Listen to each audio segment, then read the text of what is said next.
and sit down.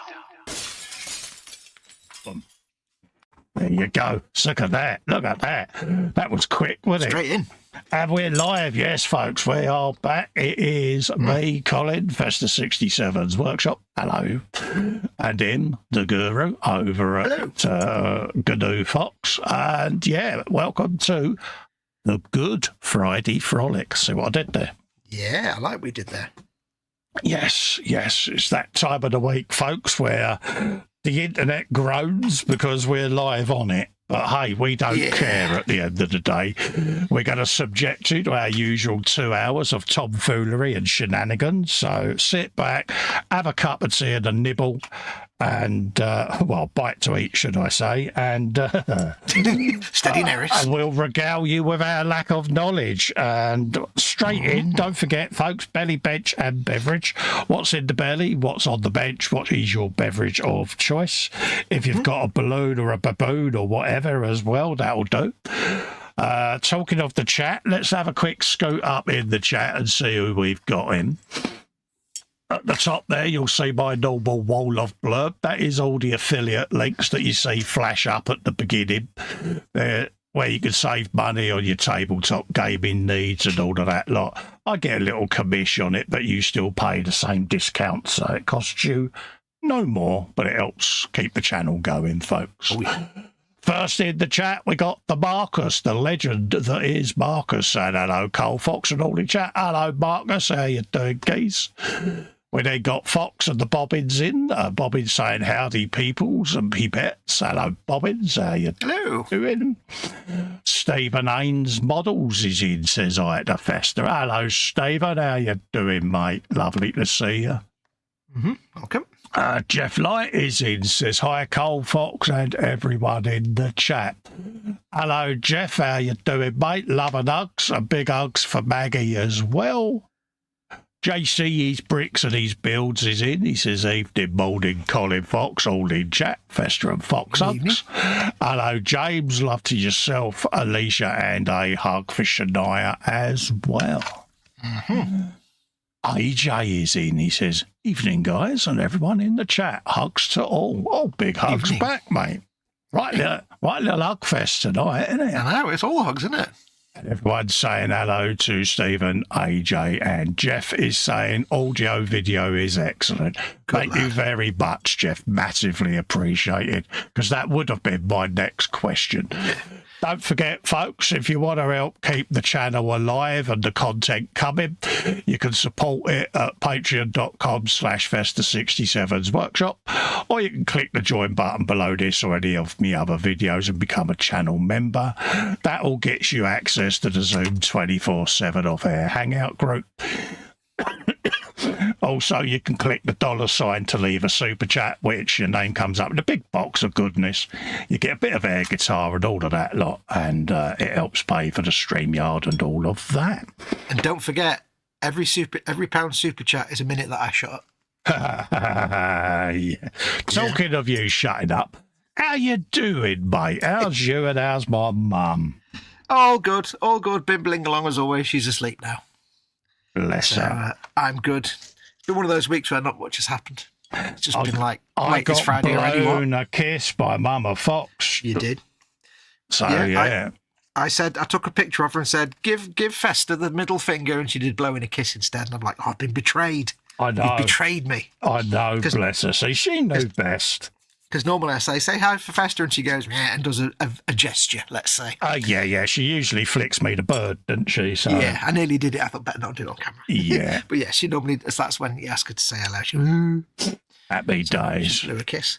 But I'm all right, all going well. I've not been up to much. Tonight I am carrying on with my Death Court of Krieg Horsey Mans. I've got two built so far. I've got the Death Court of Krieg army set, and I'm building my third Horsey Mans. Oh, nice. Which I'll probably get finished. That's where I'm up to. Yeah, how are you, and what are you up to? I've been all right. I've been filming part works this week. As you know, it's part works week. I've also been doing, or am doing a bit of, pardon me, I'll stop belching in a sec. Gassy bird, aren't you? I'm also, yes, because I've not long had me dinner, mate. I'm finishing up this fire engine this week with a buildy stage. Yeah, I wolfed me dinner now before the stream because my numbers were a bit. So I had to fish and chip, bangers and mash tonight. But yeah, nice. I've been doing a bit of work on the Roman this week. Oh, that looks mint. So I've been doing a bit. Shield. Yeah, I've been doing a bit more on him. So yeah, I've got his 5 o'clock shadow to do. It's like I don't like blowing smoke up people's butts, right? But yeah. I've got how to paint models books. Yeah, and that looks as good as some of the paintings in the how to paint models books. So he's got the first stage of his eyes getting done. I've then got to do his 5 o'clock shadow and all of that lot. So. Oh, the eyes. How did you find the eyes? And as you know, I did the eyes on the elf art, just started doing them.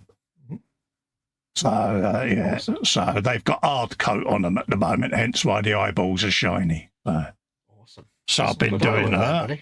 And then I've got Shield Maiden that I'm going to be starting as well. So I'm filming them for the figure painting side of things. And what else have I been up to?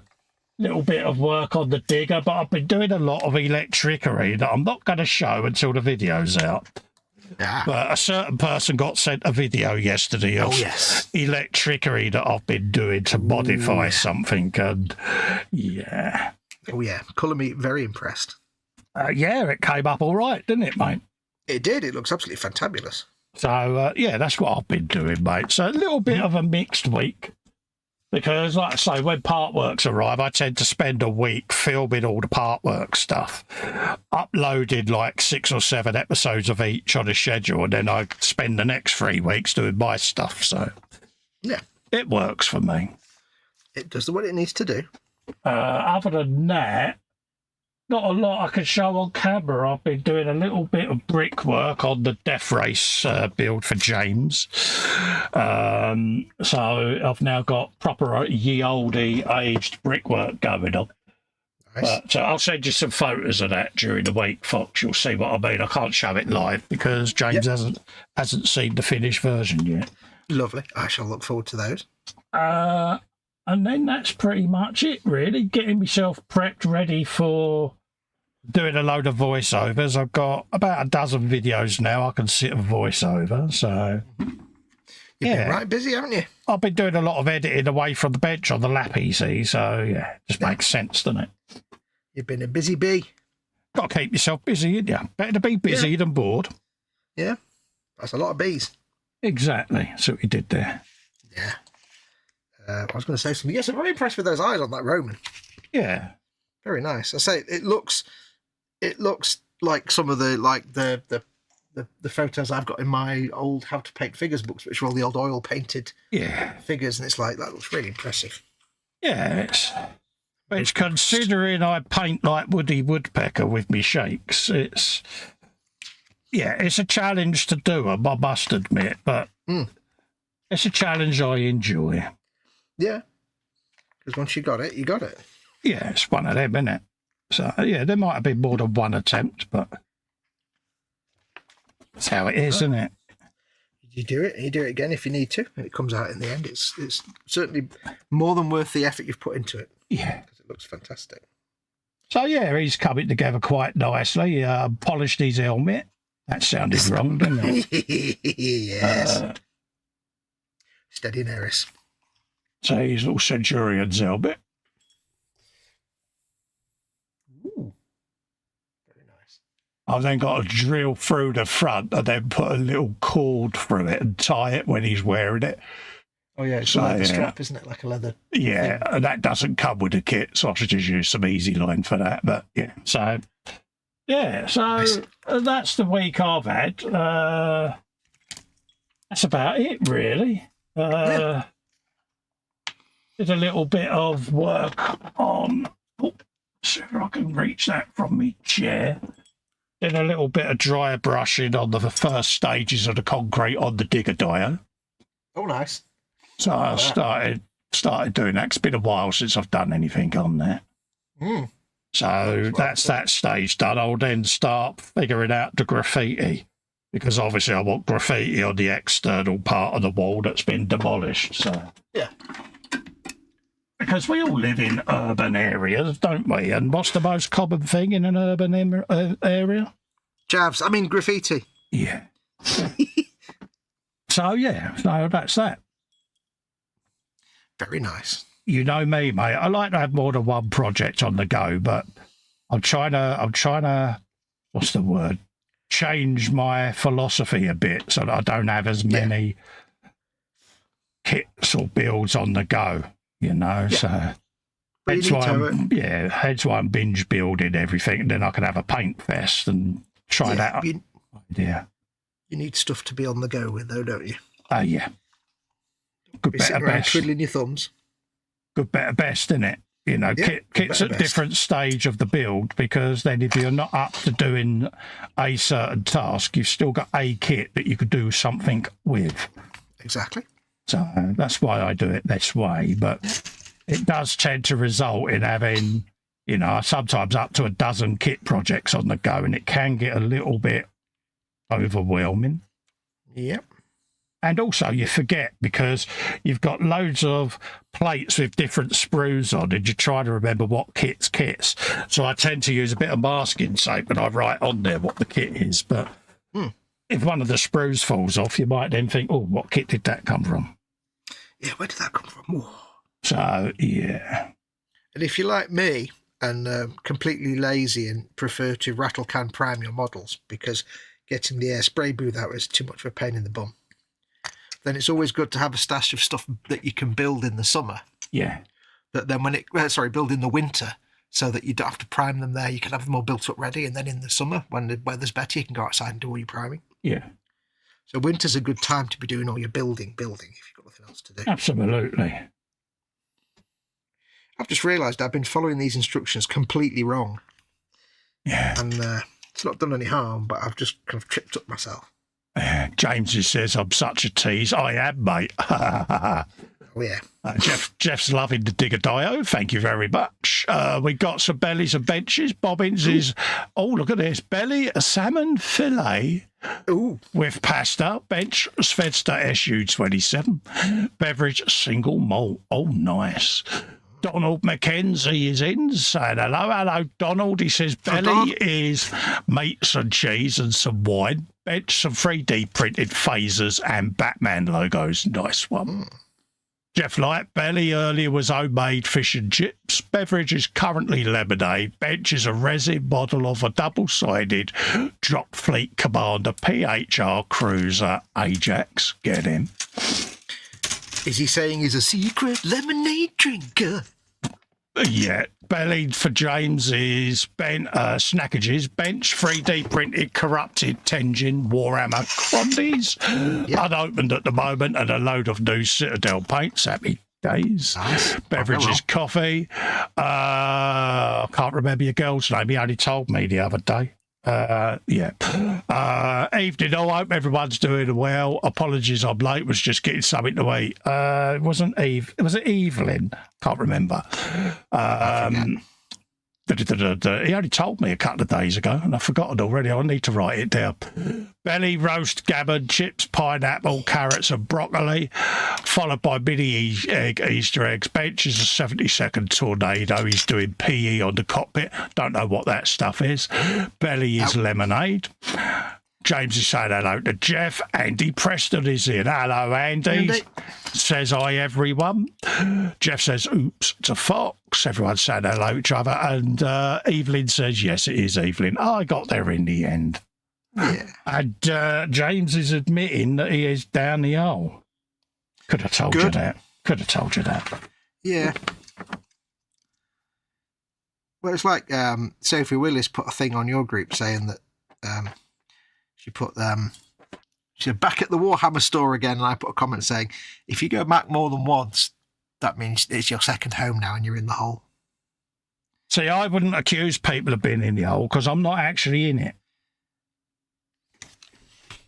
Why is it? I just felt a big tumbleweed go past then. If I could Gibbs slap through the internet. I'm not down the hole. I can stop any time I want. Yeah, I've not done any for a while, have I? But no. It's all ready. Do what you want to do. Yeah, it's all ready to paint in the paint boxes. Yeah. You've done your Warhammer building. Its future is Warhammer painting. Yeah, that's when we start doing Warhammer shows again. So, which at the moment is probably going to be the Warhammer Wednesday. So, yes, folks. Yeah, that seems to be a practical. So, yeah, that's what I'm kind of looking at. So, yes. We'll see how the scheduling goes and how I feel and that, and we'll try and introduce something. I've got the E-Models streams to start doing. We're going to be doing that once a month, folks, by the way. Hopefully it'll be the first week or first Monday of every month. But this month, obviously, is bank holiday, so it's going to be the following week. I think the 12th, is it, or something? I think so, yes. So, but we're looking at doing that. And we've all had a chin wag, and what with real life stuff going on, we're all pretty much, we do it once a month to get back into it, and then we'll see how our situations change, because obviously Chris has got real life and so have I. And we've chatted with Ted and Fox, they got issues going on, so we kind of want to just get back to doing once a month as a starter.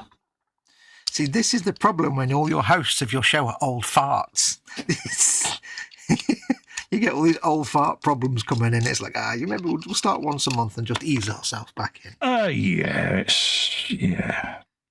Apart from Chris, who's like 14, obviously. Chris is 12 and a half, isn't he? Yeah, 12 and a half, something like that.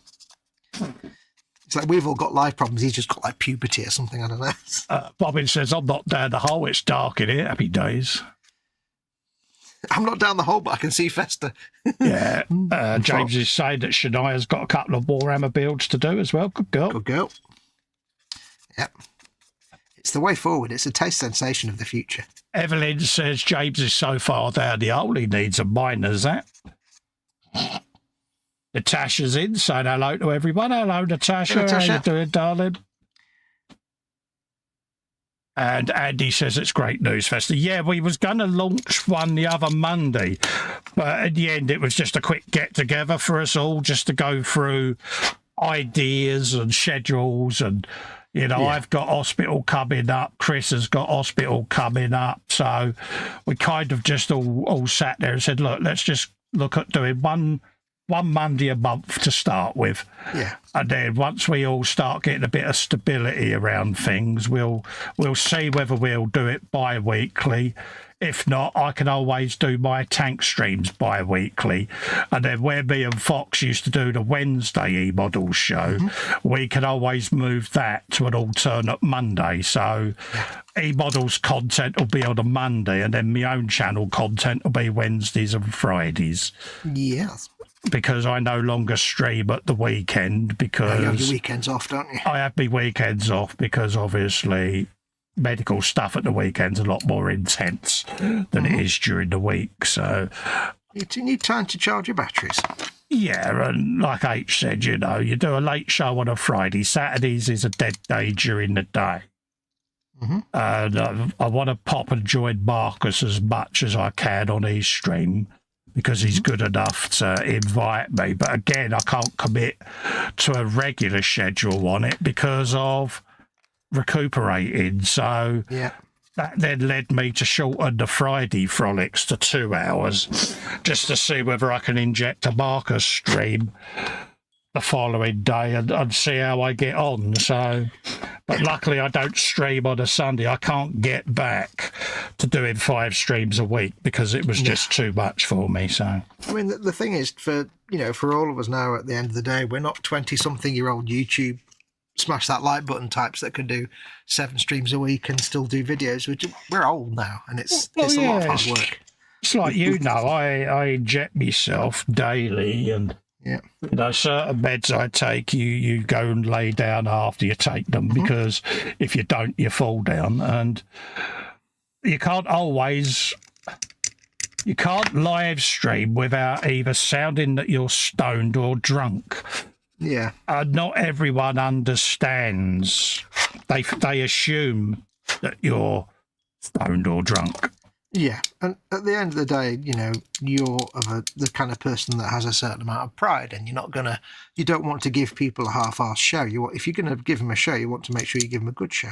Absolutely, I want to try and give it my maximum. And if you're not 100% right, no matter how good you are at disguising it, you can't disguise your slurring, your shaking, your whatever. Yeah. And 9 times out of 10, it'll only take one slightly snarky comment, and that's it. It's under your skin, isn't it? And I don't want that. I don't want to react and let them type of people get under my skin. No. You just want to give people a good time. Absolutely. And, you know, so the best way of doing that is deprive them sort of the oxygen they crave. But like you say, you want to be able to enjoy live streaming, not dread it happening because you're not feeling quite up with it. Like last Friday, I wasn't right.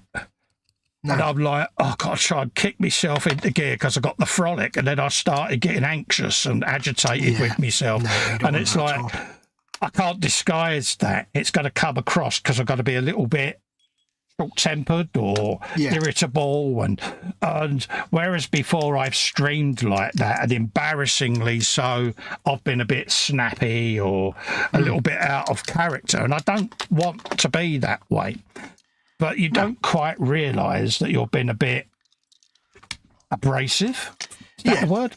And I don't want that because that's not me. I don't want to be prickly on air. And at the end of the day, when you're doing a stream, you want to have as much fun as the people reading it, watching it. Because unlike many people, we don't do this to make money. We do it because it's fun. I mean, this show is me and you hanging out because we're mates. Yeah. And it just happens to be streamed because why not? Exactly, but you can't always, it's like anyone, if you're under the weather or you're really up against it, you know, I'm a chronic depressive, people know that, but when you're not quite yourself, I then get embarrassed because I've been a bit prickly on air, and then I'll go around messaging people, really sorry. And to avoid all of that, it's easier if you just go, I'm not myself today, therefore... You know, you don't drink and drive, so therefore, if you're not right, you don't stream, do you? It's true, because, you know, sometimes we've done a stream and it'll be to me the next day, it's like, I was a bit short with you last night, wasn't I? Sorry. I'm like, no, don't worry about it, mate.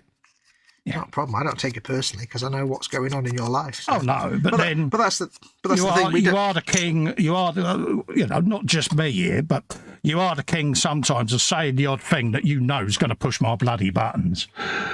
Maybe not intentionally, but I have the habit of putting that foot in that mouth quite a few times. Yeah, of course, silly me, because you'd never make a mistake, do you? I do, but you never do. So I did there. You see what I did there? Yeah, I know, but yeah. He can get under my skin, I can get under his skin. Let's just do it that way. But and we don't want the viewers to see that, but... No. I have my shortcomings, I'm only human. But, you know, I'm the same. I've done streams on days when I'm really not in the zone for it and I'm not in the mood. And you come out, like you say, you come out afterwards and you're like, yeah, that was a bad move, that, because it comes across. Well, yeah, you sit there and you think, I shouldn't have gone live last night because I didn't enjoy it and the viewers probably didn't because you sit there and you watch it back and you think, oh, yeah, I really shouldn't have gone live last night.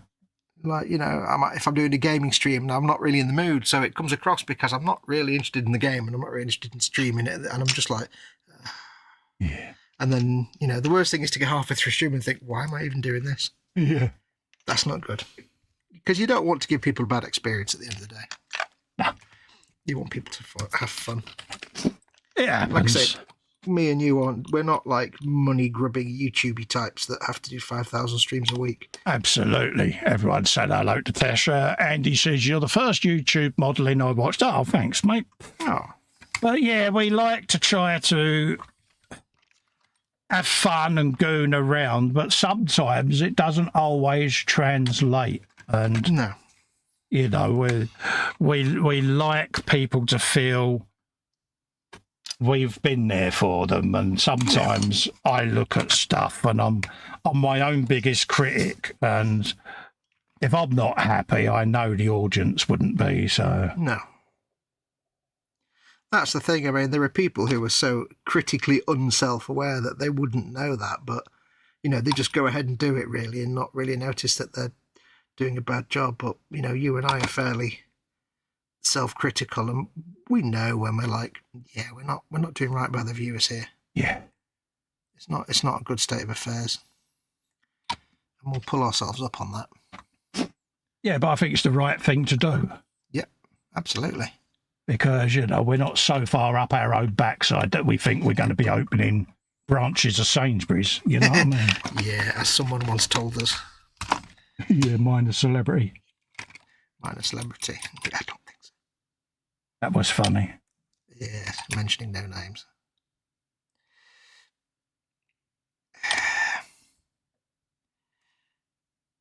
But that's the thing. It's like, you know, we just want the viewers to have a good time, and we want to have a good time doing it. Yeah. There's no point in doing something if you're not enjoying it. And when it comes to things like live streams, the only reason to do it is because you're enjoying it. Or have fun. Yeah. I mean, if we had like millions of subscribers who were making thousands of pounds per video, then yeah, we'd probably be thinking about money as well. But we don't do that. That's not a situation for us. We just do it because it's fun. Oh, no. Some people, like you say, they do it because... They believe their own hype. They're a bit diva-y and things. And yeah, and it's like, yeah. You know, and they think they're some kind of global celebrity. And it's like, yeah. Get over yourself. I could never be a diva because I don't look good in feathers. Apparently. Don't ask me how I know. I worry that you do know. You should always worry about me. It's the right thing to do. Right, that's that one. But yeah, I've been following these instructions completely the wrong way, but somehow I've managed to not cause any problems doing it, so I've just realised. Oh, right, good for you. That's that one. I've got this one. That's the next horsey bobs. How many horsey bobs have I got? 1, 2, 3, 4, 5, 6, 7, 8, 9. Good God. 9 horsey bobs. It's a squad of 10 horses. It's a very strange box set because it's basically a command squad. I think it's an artillery piece and 10 horses. Yeah, I'm listening. And then, like, the command squad, you buy it separately. But this was the first one they came out with. It's like, I know they already do the infantry squad as separate standalone anyway, but it's very strange. Normally you get, like, a vehicle and a squad and a command squad, but this is, like, 10 horsey guys and an artillery piece. Very weird. Lots of horsey painting I'll have in my future. That's quick, so good to see. Yeah, Never painted a horsey before.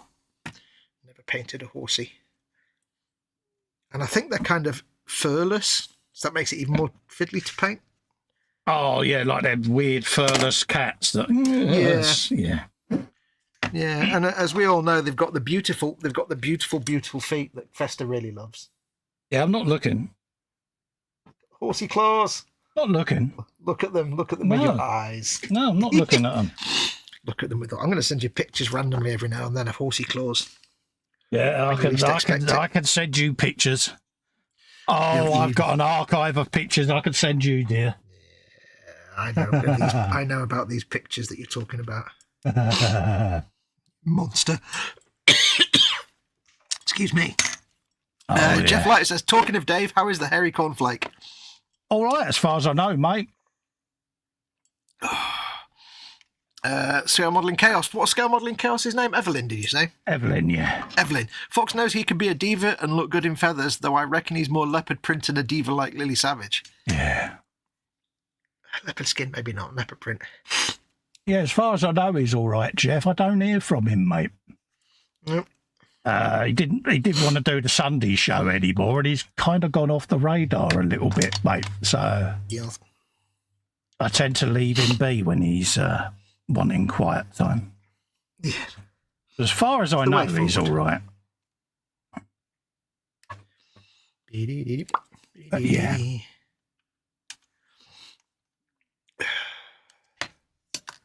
Got the sniffles again tonight. Like I say, he used to turn up 5 minutes before the Sunday show and then leave 5 minutes after. So yeah, we've never physically met. No. As far as I know, he's all right, mate. But, you know, he's got his work commitments. He wanted his weekends back so that he could do his own thing. And you were a bit like Adam Savage and Janie Heineman. You weren't actually friends in real life, but you just kind of, you know, you knew each other online and did the show. That sounds brutal, Fox, you know. No, you know what I mean? Like, I don't mean like not like good mates type friends and buddies. I mean, you know, your colleagues and your friends like online, but not like hanging around together and that kind of thing. No, we've never met. You know what I mean? You know, but yeah, you know, say we're not friends is rather brutal, to be honest with you. Well, in a kind of Adam Savage, Jamie Heineman way. Yeah, I know, but... Mates, but you know what I mean. Oh, please let me finish.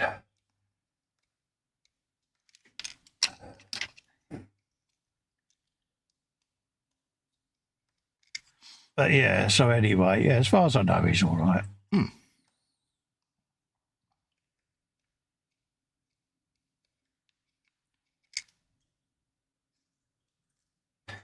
Go get that wing mirror done. Happy days. That was fun. Andy Preston says, Fox, why is the moulding so good on Warhammer? I don't know. Absolutely. Evelyn says, Fox knows he could be a diva and look good in feathers, though I reckon he's more leopard print and diva like Lily Savage. The legend that is our very own model-making Cole Sagan is in the chat. We are all bowing to Lord Jeff of Candygram for Mongoland. He says, hello, Fox. Hello, Festa, SMC, Jeff, Andy, Budgie, James, Bobbin Stevens, and all in chat. Society corrupts the best of us. It is a little unfair, I think, to criticise a person for not sharing the enlightenment of a later epoch, but it also profoundly saddening that such prejudices were so extremely pervasive. There you go. I had it ready and everything. Ain't good, any. My second quote. I've been out of practice at doing the voice, though, so it wasn't very good voice-wise.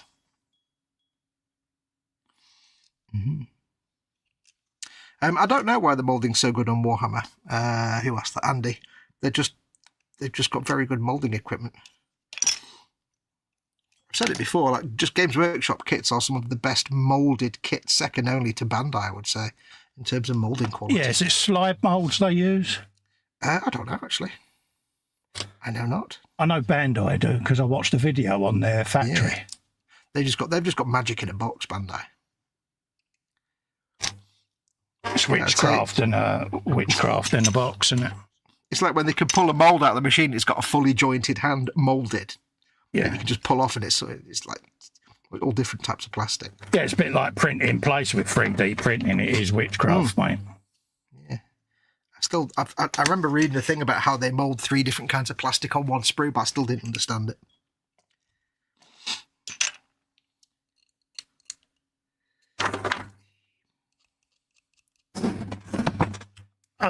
Andy, oh yeah, you've just read that one. Jeff Light says, thanks, Cole. Not a problem, Jeff. Everyone said hello to Candygram for Bongo. Yes, we've got model making royalty in the house, folks. Yes. Our good friend Jeff, who also is the voice of the traffic helicopter voice in WKDB radio in wherever it is he lives. How cool would it be to have a sat-nav voice that is Jeff? Oh, God, yeah. A bit like I always wanted my life narrated by Morgan Freeman. But I must admit, having your day narrated by Jeff at Candygram for Bongo would be legendary, wouldn't it? It's like if ever they look for a new host for Coast to Coast AM, Jeff. Because I don't know if George Norrie's still doing it.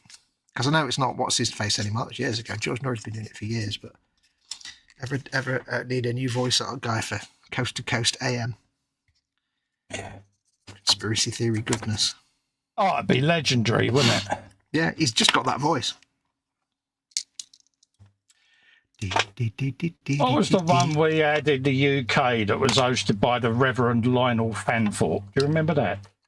Oh, I don't know that one. It was a bit like the British version or equivalent of Arthur C. Clarke's Mysterious World, but it was done by this bald ex-vicar. Oh, I don't know that. And it was, it was really thing. It was long before Most Haunted come out. My missus was a fan of the show.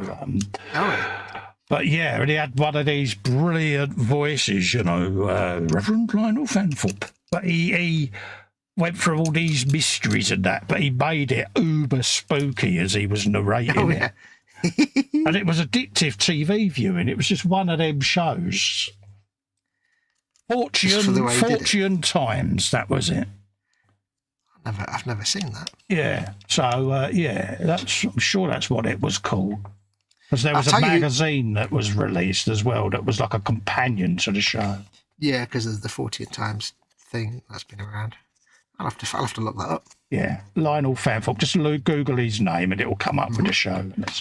I'll tell you one voice which always makes me like feel happy and relaxed is whenever you see like Rabbi Lionel Bloom on anything. I don't think he's around anymore, but they used to have him as guests and things like Thought of the Day and things like that. Oh right, yeah. Rabbi Lionel Bloom, and he's got this very soft, gentle spoken hello. Yeah, it's a bit like the Jewish version of a delicate vicar's voice. That kind of hello. Yeah, so captivating. Jeff's laughing at the sat-nav voice. Yeah, Paul Stewart has always wanted me to do him an audio book. And I keep saying I will do it just as a spoof for him. Yeah. Evelyn says, if I was having my life story read out, I'd like it done by Sir Trevor McDonald. There you go, folks, in the chat. There's a question. If your life was been narrated every day, who would you like your life narrated by?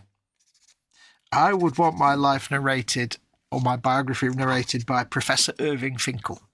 Yeah. Who's just got a fantastic voice and has done one of the best audiobooks I've ever heard, because he's not reading, he's just talking. It's great. Yeah. If I couldn't have the real Carl Sagan, then obviously it would have to be our next best thing, which is Jeff. Mm-hmm.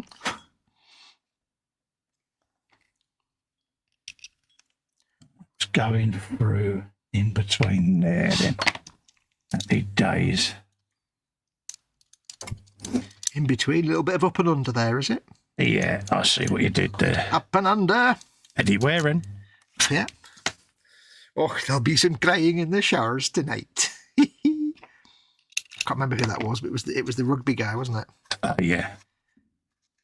That said that. Eddie Waring that said up and under. What did Eddie Waring do apart from... Because he did It's a Knockout, didn't he? Yeah, with the host that we can't mention anymore. Yes. But, well, was he actually a rugby commentator, Eddie Waring? Eddie Waring, yeah, used to do it on the grandstand. That's it.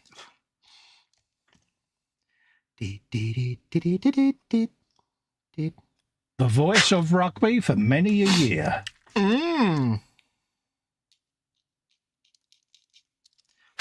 British sport has never been the same since the commentators stopped wearing those big Victorian-style car coats with the big furry collars and the suede. Yeah. I've got one of them. That's my favourite coat in the world, almost. I was going to say, I thought a great coat was. Well, yeah, but it's almost second is... a close second is the John Watson-style, big furry collar, Georgian-style car coat. Happy days. Roddy Barker says, Jeff, like, that would be a good one. Oh, like a monologue. Jeff says, funnily enough, an early job of mine was been on the hardware development team at Rockwell Commercial GPS, designing the first global positioning system receivers for the non-military in '92. There you go. What a stat. Yeah, I seem to remember he said he'd done stuff like that. The Bobbins says, I'd like my life narrated by Festa 67's workshop. Oh, thank you, mate. And he says, fault handles. Handles for folks. There you go. There's a job for you. Just get him to send you a constant stream of what he's doing, and he'll charge him like £2.50 per line. Record it and send it back. Exactly. That's about 150 quid a day, 200 quid a day. That's pretty good. Fault handles. There you go. That was one for Andy Preston. It's been a while. You can also have this one, Andy. Fault handles. Handles for folks. So I've been silly with my buttons again. Yeah, you're doing little buttons. Oh, yeah, fault handles. And, fault handles. Also, there were, back in the day, we had this one. Pigeons. 'Cause they coo. There you go. I know. I need to get it out more. Oh, pigeons, because they coo. Yeah. I'm going to guess that was one of them. Yeah, that was your coup, because it was a thing we did on E-Models, wasn't it? It was, wasn't it? I managed to edit it where I timed it with an app wobble, and it was like, yeah, why not? Because I need to grow up and all of that. No, you don't. Being an adult's overrated and boring. Exactly. But yeah, just imagine it. And yes, Bobbins got up at 8:30 and headed downstairs for a bit of Weetabix, and then said, "Do you know something? Blow it. I'm going to have myself a full English fry-up." Bobbins proceeded to go to the fridge because he's allowed to touch white appliances, whereas Festa isn't. Yeah. I know Festa just there, thinking in his mind, Bobbins took the door on the left. yeah, even though he knew it was the wrong thing to do. Because somebody's been playing the Stanley Parable. Absolutely. Jeff Light says, Candygram for Bongo has put in a $10 super chat with the full candles. You don't have to be silent, Fox, because it's not paying you to be quiet, mate. You sure? Yeah, that's that's Jeff just giving it the full candles, giggle for the little buttonage and all of that lot. And he says, "Thanks, Cole. Glad you're back." Thanks, mate. Yeah, it's nice to be back, Andy. I wish I could get back to the way I used to do things, shows every other day and that. But my missus and the people that look after me were like, "Yeah, you're burning it at both ends, mate." Hence why I kept having relapses, so I now have to listen to them. It's too much for you. Yeah, but hopefully, like I say, I can drop a Wednesday live stream in as an alternate Wednesday thing. See how I go, and then if it becomes a thing where me and him can do a Warhammer Wednesday together, then that's what we'll do. And we'll try and flip it between channels so that I can let him share some of the views as well, because he's not getting any content at the moment. No, I like to flip it. So me being me, it's like whenever we're doing it together, we'll try and rotate it across channels because I like sharing the love. He does. He likes sharing the love. It's got him arrested a couple of times and he's got a few ASBOs, but he still likes sharing the love. I was found not guilty. Doesn't matter, it's still... That's only because you paid him off. Yeah. They might have been made it off and I couldn't refuse. Yeah, and that's just good businessmanship. Acting grown up and sensible, says Jeff, is totally boring. Exactly, mate. Yeah. But yeah, I can just imagine it. Yeah, the bobbins are Stanley out of the Stanley Parable. Yeah. I can see you being because Festa plays the Stanley Parable, right? And like most people just play the Stanley Parable once, but Festa continually plays it because he likes messing with the narrator. I managed to get outside the office in the Stanley Parable because I found a hack that the developers put in. So I managed to jump out the window and the narrator went mental, and then he quit and the woman took over. It's like, he just likes to play it over and over just to mess with the narrator. Yeah, I'm like that. I mean, he's dead, mate. You're exactly the kind of person that the game developer made the game for. So Bobbins took the door on the left and headed towards the mind control facility. If any of you out there have never played the Stanley Parable, just go and get it. Trust me, it's worth it. Yeah. It's on consoles and PC, and it's just... Here's one for you then, Fox. Yep. Could you imagine the Stanley Parable, but with me as the narrator? You just make threats and give up after about 5 minutes. It's brilliant, wasn't it? Stanley took the door on the left. Oh, bloody hell, he's not taking the door. I give up. Stanley, you donut. You're supposed to take the door on the right. Door on the left. Yeah. Yeah.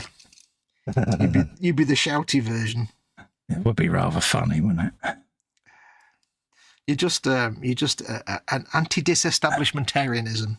Yeah, that's the word. Yeah. That's the word I was looking for. Yeah, I had a teacher once that said that I had issues with authority. It's like, yeah, correct. I have, yeah. They're always wrong. Yeah. Mm-hmm. I don't mind rules and authority if it's applied fairly.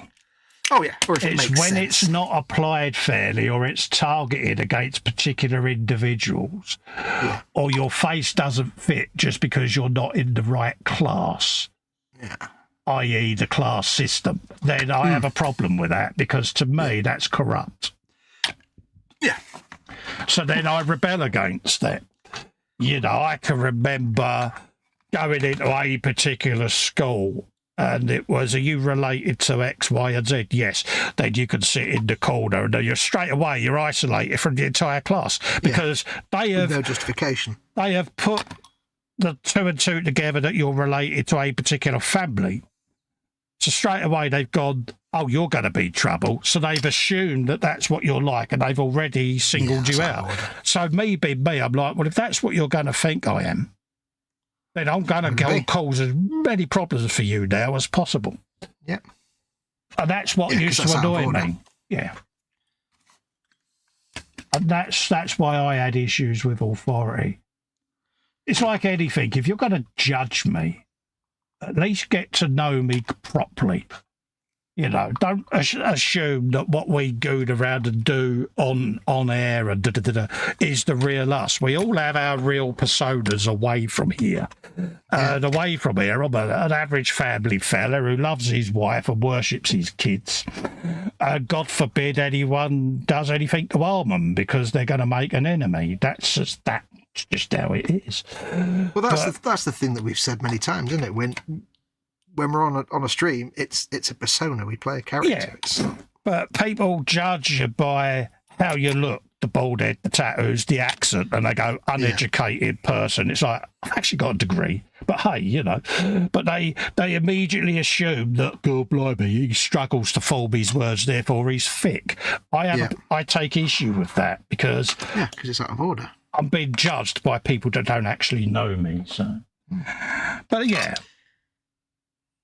just don't do it. There's always people like that, and you can do it. Yeah. You just have to dismiss them.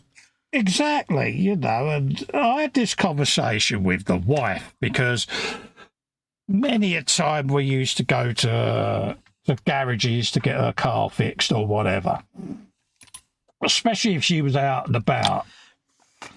You know, something went wrong, she'd go to a garage, blah, blah, blah. Of course, they'd always assume, woman, not going to know, blah, blah, blah. You know, so she got this particular quote off this garage and rung me up. She says, you know, blah, blah, blah, I'm stuck at so-and-so. Yeah, no worries. What's their verdict? And she reeled it off, and I went, I'll be there in 40 minutes, love. So I ambled in and said to the bloke, got car outside, mate, XYZ. Yeah, bring it in, it's only that. So I brought it in with the wife. I said, so could you explain to me then why you told her it needs a new clutch? Oh. Yeah. I said, because that's taking liberties, mate. Yeah. So, yeah, so we had a discussion, so to speak, about not doing it again. So yeah. Suffice to say, they never got the job, but it was the principle. Yeah, and you never went back there. No, it's absolutely right. It's out of order. How many other women had they done that to? All of them, probably. So this is the thing when it comes to issues like that is, you know, you always get people saying, oh, women are always whinging about it. It's like, yeah, but if you don't live life as a woman, you don't know how much crap they have to deal with from blokes. That we have lived life as a woman, but we're intelligent enough and, you know, conscientious enough to actually be aware of the issues. Yeah, when I was a service manager at a particular company, we had a few managers there that were very, how can we say, 1970s in their view of women workers. And it was like, really? No wonder women think blokes are all chauvinistic pigs, because idiots like you know, you don't need to be like that. Treat them with respect. Treat everyone the same and you'll get a lot more respect from people. But I was modern thinking in an old school environment, so I didn't stay there long because... No. But it just angered me, and it was like, I can understand why women thought all blokes were like that because of these type of pillocks, you know? Yeah. I mean, if someone's a moron, treat them like a moron, but if they're not a moron, then don't. Yeah, there's no need for it, is there? No. I've used some of that. Okay.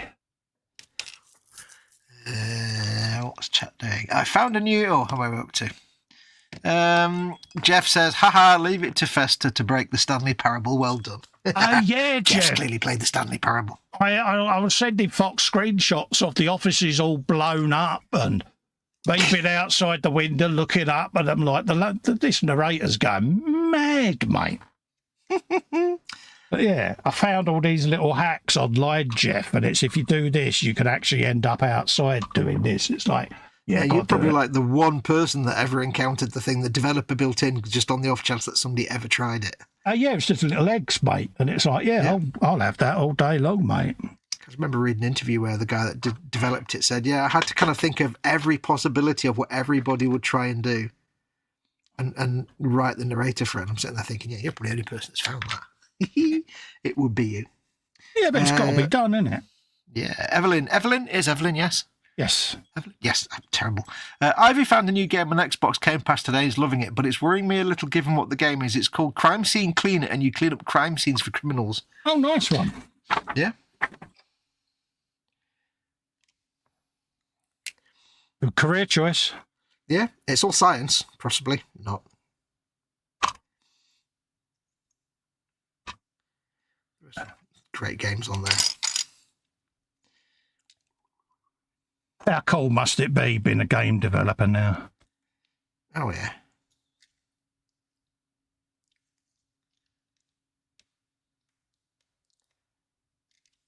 Imagine just being able to just make games. Think, how about a game where you do X, Y, and Z? We'll make it. Exactly. Although I'm sure it would be better to be a game designer like 20 odd years ago when it was a lot easier. Because nowadays it's like, God. Uber hard, isn't it? But that's why you have a good indie scene on consoles and PC. There's so much indie game scene because developers are just starting out 1 or 2 man bands and making small games. And that kind of retro-looking pixel art style game is very popular today amongst the indies because it's the kind of game you can make. Get you started.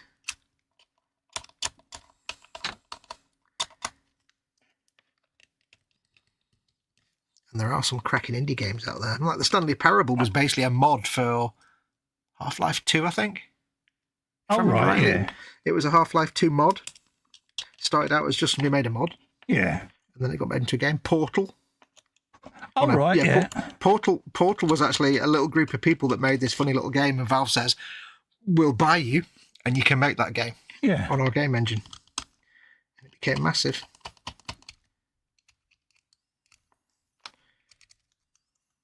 Counter-Strike started off as mods for Half-Life, I think. Let's have a swig of drink. Swig or drink. Andy Preston says, well said, Colin. Absolutely. Yeah, he's referring to dodgy things that happened. Oh, yeah. So, yeah, there's so many indie games. I was playing a game, me and Festa were hanging out the other day. And when we hang out and just natter on Xbox, we both like to just play something we can sort of not think about too much. Because then we can have a good natter but be playing something. And I was playing Tunic, which I hadn't tried before. Or I tried as a thing. And it's a tiny little indie game, and it's so adorable. It's like an isometric, it's hard to explain, like roguelike, but it's just adorable. Everything about it is adorable. Your new favourite thing, isn't it? Yeah, until I kept dying, then I got bored. But it was just like your little character, when you walk through bushes, the way the bushes just move around, it's just like little rubbery things that bounce. I just sat there walking through bushes for 5 minutes because it was so amazing to watch. It was like visual ASMR. He's easily pleased, you know. Yeah. But then there's like you playing like Little Kitty Big City for over and over again. Oh, yeah. That was great fun. You love that. He's like, how you getting on with it? Yeah, finished it now, unlocked everything. It was like, yeah. Yeah. I'm currently playing Assassin's Creed Origins at the moment. Yes, Festa's fallen for Assassin's Creed. Yeah, sorry, what was it you was going to say? I've forgotten now. When did I last play Little Kitty, you mean? Oh, no, when did you last interact with Gary? About a week or so ago. It was before I downloaded Assassin's Creed Origins. I thought, I'll have a go, see whether I like it. Gary hasn't been fed since. Yeah. So I need to go in and feed Gary, bless him. Gary's my bloodhound in Hunter Call of the Wild, and I've abandoned him. He's probably emaciated in Mexico. But you're going to get so much stink eye when you see him next. That dog absolutely hates me, I'm telling you. Yeah. It was funny, though, because Festa says to me, I'm trying out Assassin's Creed Origins. I'm like, oh, yeah. And I was impressed when he instantly picked up the controls for Red Dead Redemption, because, like, Rockstar controls in games are quite difficult to pick up. And he picked up straight away. So I'm like, oh, that's really cool. And I said, if you can get to grips with Assassin's Creed, then you're doing well. And he said, oh, I'm fine with it. Yeah. The next day, he sent me a thing saying, I've got a small confession. I was like, what's that? I might have bought all the other Assassin's Creed games. Oh, yeah. Six of them. Yeah. There's more on deal at the moment, and I'm like, got to wait now. I can't get no more this month. Yeah. That's how you know Festa likes a game, when he goes and gets all the loads of other ones. Yeah. It's like, well, what I want to do is I want to play them in chronological order by year. Oh, yeah. So I need to go in now and start playing Odyssey, which is Rome, then Egypt, and work my way chronological year by year through them, rather than play them in order of release. I want to do them in order of when they were set. I see what you mean. Okay, I was about to say, do you mean game setting? Yeah, that makes sense. That's cool. Yeah. I like that. So, I'm going to play them totally out of sequence, but by timeline of year, they're actually going to tell the story chronological by year. So that's how I'm going to play them. So that's going to be what? Odyssey, then the one in Rome, then Valhalla, the Viking one? Yeah. Is it Valhalla? That'll be the next one, wouldn't it? Cool. I must admit, I bounced harder for Assassin's Creed, but that was like Assassin's Creed 1, 2, and 3, and they may have changed a lot over the years. I might give them another try at some point, but I really bounced hard off them. It's going to be Odyssey, Origins, Mirage, Valhalla. That's it. Then the original Assassin's Creed, then Assassin's Creed 2, then Brotherhood, then Revelations, then Assassin's Creed 3 and 4 Black Flag, then Rogue, Unity, Syndicate, and Shadows. It's not like he's not down the hole or anything, but he's got it all listed out ready, and he knows where he's going with it. I love it. I love it so much.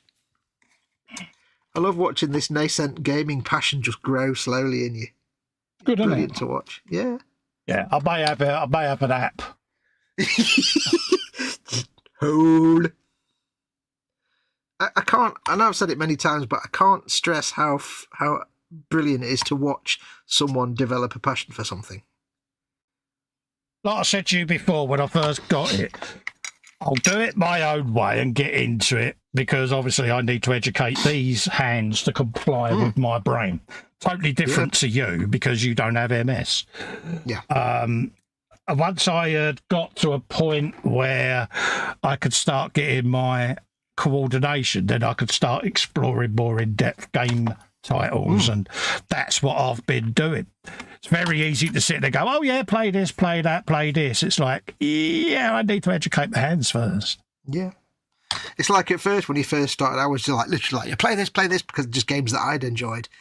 But after a while, I was like, no, I need to recommend games that I think will help him work his way up to the good games. This is it, because I can remember chatting to my MS nurse when I first was contemplating gaming. She said, really do your cognitive coordination shit, but you'll get frustrated because you're not going to be as quick as, say, your son is, because he hasn't got MS, love. So don't set your stall too high in the beginning, because you're going to be disappointed. And that's why I went gentle with it. But now that I'm beginning to improve my speed and dexterity, I'm able to play slightly more intensive games. So yeah. I still get killed a lot, but I'm chilled. It's like, yeah, no worries, dust myself down, get up and go again. Yeah. Well, it's good, because like after I kind of got the point, it was like I started like recommending more like cozy games, cozy slow games that he could just, slowly work himself up on. And it's like, now I know I can start thinking, if I ever come across a game I think he might like, if I can start saying, hey, how about this game that's a hardcore proper game. But I'm one of them people that'll download a game and I just open it up and start playing it. I haven't gone into the options and adjusted anything. Then I was playing one game, you went, it was Stalker 2, wasn't it? And I shot the squid bloke. Yeah, the bloodsucker. And he's like, dude, he said, how did you shoot him? I said, just didn't like the look of him, so I shot him. Why? He said, have you been in the options and the settings? I went, no, I just hit play, mate. He's like, dude, I wish I could be like that. Yeah. I've got a bit of a maverick approach to it. I just hit play, don't I, and go for it. Yeah. I mean, that's basically the first enemy you get in the game as a bloodsucker, and it's like, it kicks your ass. And a lot of people bounce out of the game at that point. Yeah. Because they approach it like a normal FPS, go in and shoot things. It's not, you're not supposed to, it's not how you're supposed to play it. But he just went in and took it out. I'm like, that's kind of impressive. Yeah, it's just I didn't like the look of him, so I shot him. Didn't like his wiggly face. Yeah, it's like, dude. He said, so what settings are you using? I went, I don't know. I haven't been in the menu yet. What settings are you using? Well, the console's on. Yeah, I just switched it on and it played. Pressing buttons. How do I get into the settings then was my next question. He's like... PJ's in, says morning. He says, good morning, Colin Fox and you lot in chat. Bit late, been playing out, having dinner with a couple of mates. Hello, hey, PJ, all right, mate. I've not watched any F1 practices yet, mate, so no spoilers, buddy. Not that he would anyway, because, yeah. What did you have, PJ? Did we get fed well, mate? Oh, yeah. He's saying hello to everybody. Evelyn is saying, I like Assassin's Creed Black Flag because you're a pirate. Most people, I think, tend to say that Black Flag is probably one of the best Assassin's Creed games. Yeah. It's certainly, a lot of people consider it the best pirate-type ship sailing game. Yeah, the feedback I've seen has been pretty favourable, so... I know they've... When they released that, Ubisoft released that other pirate game, Skull and Bones, that was just loudly just panned by everybody for being absolute garbage. Everybody just said all you had to do was make a new Assassin's Creed Black Flag, and you just failed it. Yeah, failed miserably, did they? Yeah, it's like, how can you make Black Flag and then make this big steaming pile of poop? You've had Black Flag there. That was the. That was a good benchmark, wasn't it? Yeah. Andy Preston says the best game in the 80s was Escape from Colditz. We had that board game, if that's the one you're talking about. Oh, yeah. We had that. I never played it. Yeah, Escape from Colditz, my God.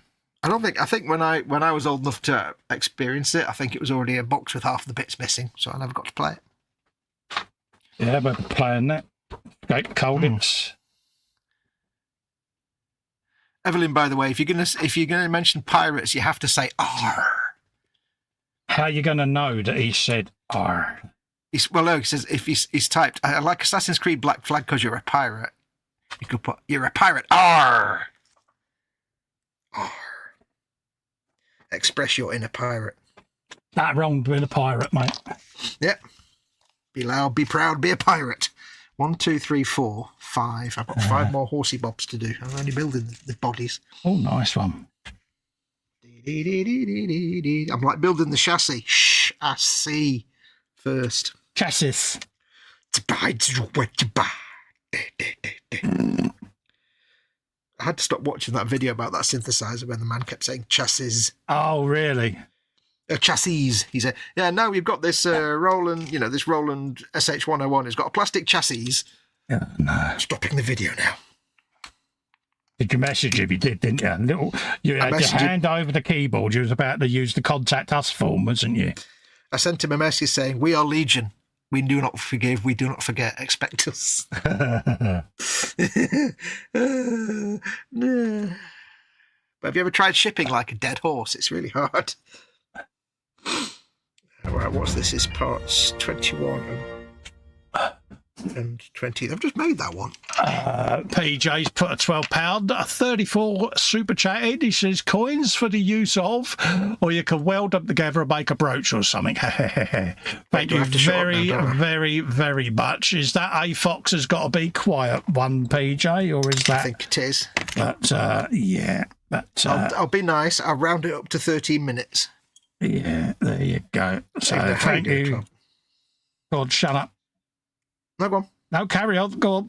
Actually, no, I can do 12. I can do 34 seconds. There you go. There you go. I don't think it was to get you to shut up, but if you want to be quiet, be quiet. I don't mind. Well, no, people put a super chat in, then they get the thing, don't they? Start. Deep down, I think he wants it to be a thing. Deep down. All right, let's put that on there. Probably wants to go for a wee. That's probably what he's up to. Let's put that to one side. We'll greeble all of those because that's now at that stage where they're all greebles. So we can put them away. They'll all go together once this all then comes out to be painted. This is going to go in me box with me other trucks, ready for when I am able to paint this kit. So that will have all of that, the decals and the glassware. I'll then go through and check all of the screws at the end. Once he comes back, I'll go and get another kit to do, because that is that at that stage. So let's see whether I've got anything within reach that I can grab and do something on for the next hour.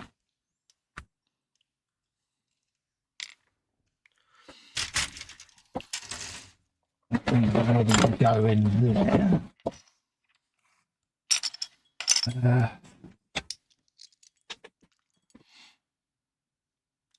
Let's see. Yeah, I'll wait until he comes back and I'll get another kit. So I'll have a look at the chat for a bit. Right, let's do a bit of scrolling up. Yeah, that's all been read. That's all been read. Jeff's saying outstanding, PJ. It is. It's very, very kind. It really is. So we've got tyres, greebles, and all of that. Ladders. Let's get me novel box over. Grab that.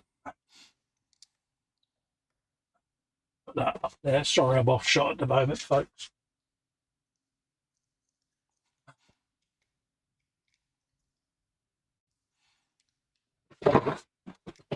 Try not to drop it, Carl. There you go. Because we've already got one truck in there. It says optimistic. We're trying to get box ready. If you remember rightly, we did this big old beastie.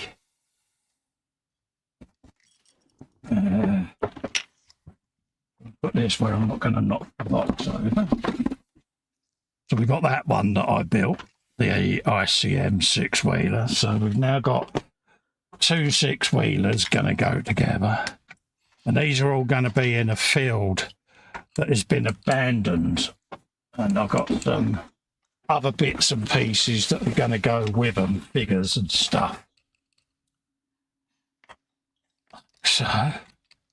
So they're all going to be looking rather dishevelled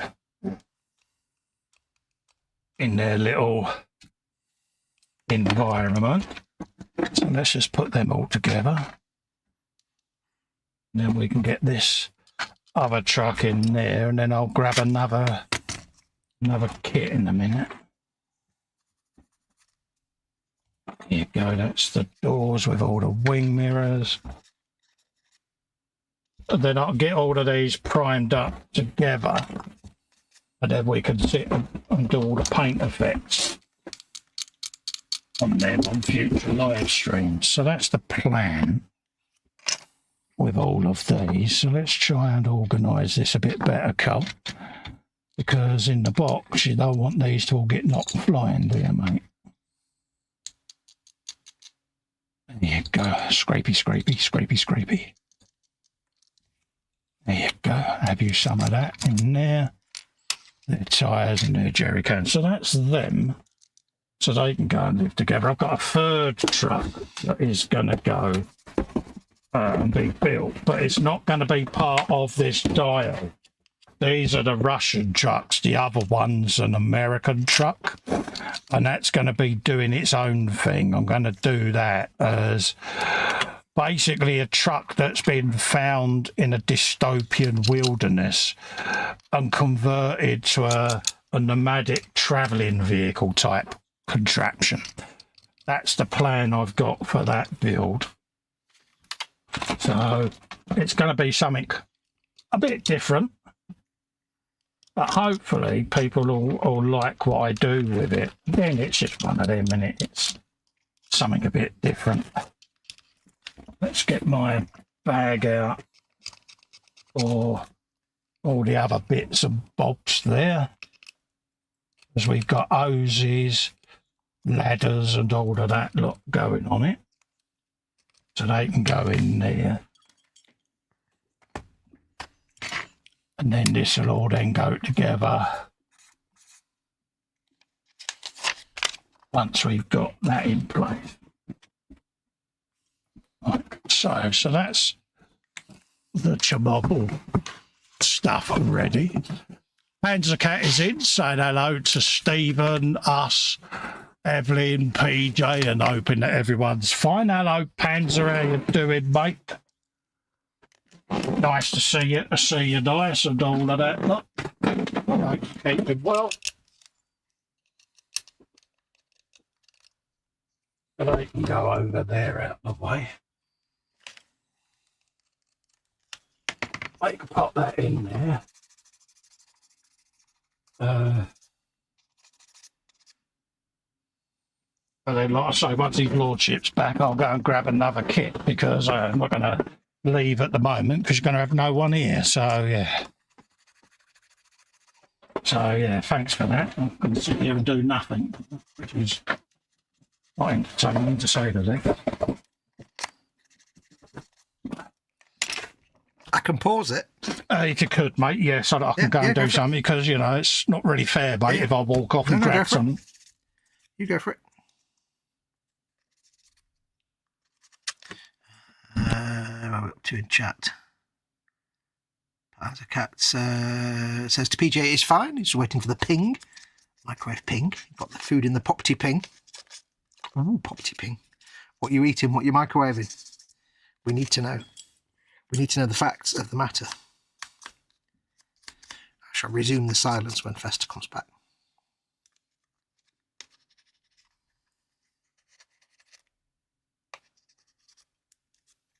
What did I have for my dinner today? Oh, it's got a pizza. Stuck a pizza in the oven. Only a little one. I wasn't that hungry. Little tiny pizza. I've started watching. I'm up to date with NCIS. You remember that I got hooked on NCIS after Festa recommended it to me last year. I'm up to date with NCIS. I started watching NCIS New Orleans. 6 seasons of that. Because I tried going back to episode 1 of NCIS. Going back to the start and starting again. But it's too soon. I'll have to leave it a year or two before I go back to the start again. And binge watch it. So started New Orleans. Pretty good. Quite enjoyed it. He dies. Do you like me a bit of Scott Bakula?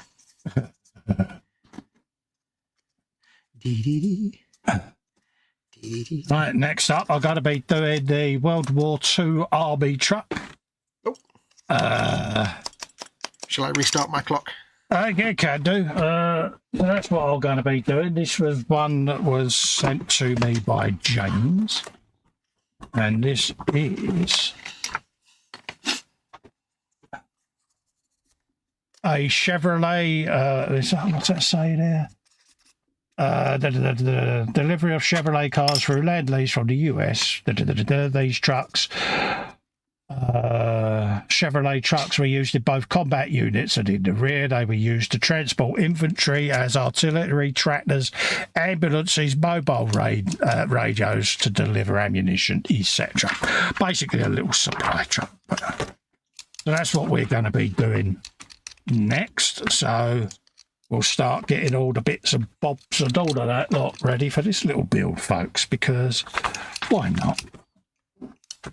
Like I say, I'm binge building everything at the moment because it's a lot easier for me, and I can then set all my spray booths up and just have a complete and utter paint fest then.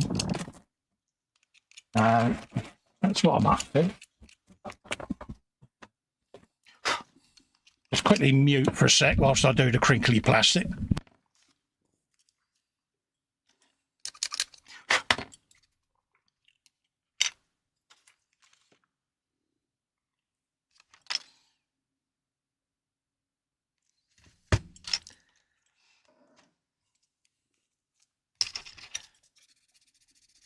There you go. So you don't want to be hearing the crunchy, crinkly plastic. That's a noise that drives me nuts. You have to think what it comes out like on a video.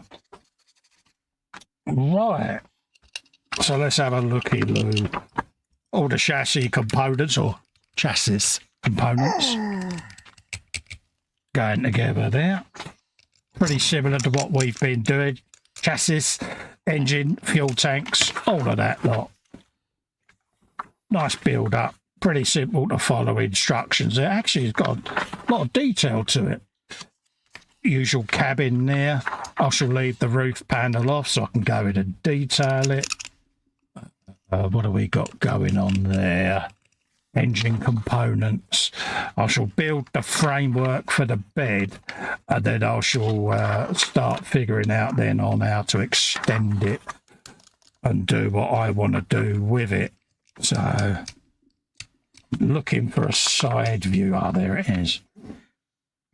So I'm looking at probably extending this up and over the cab unit. Couple of beams at the front there holding another section on, and sort of having it as some kind of modified dystopian mobile home type contraption thing.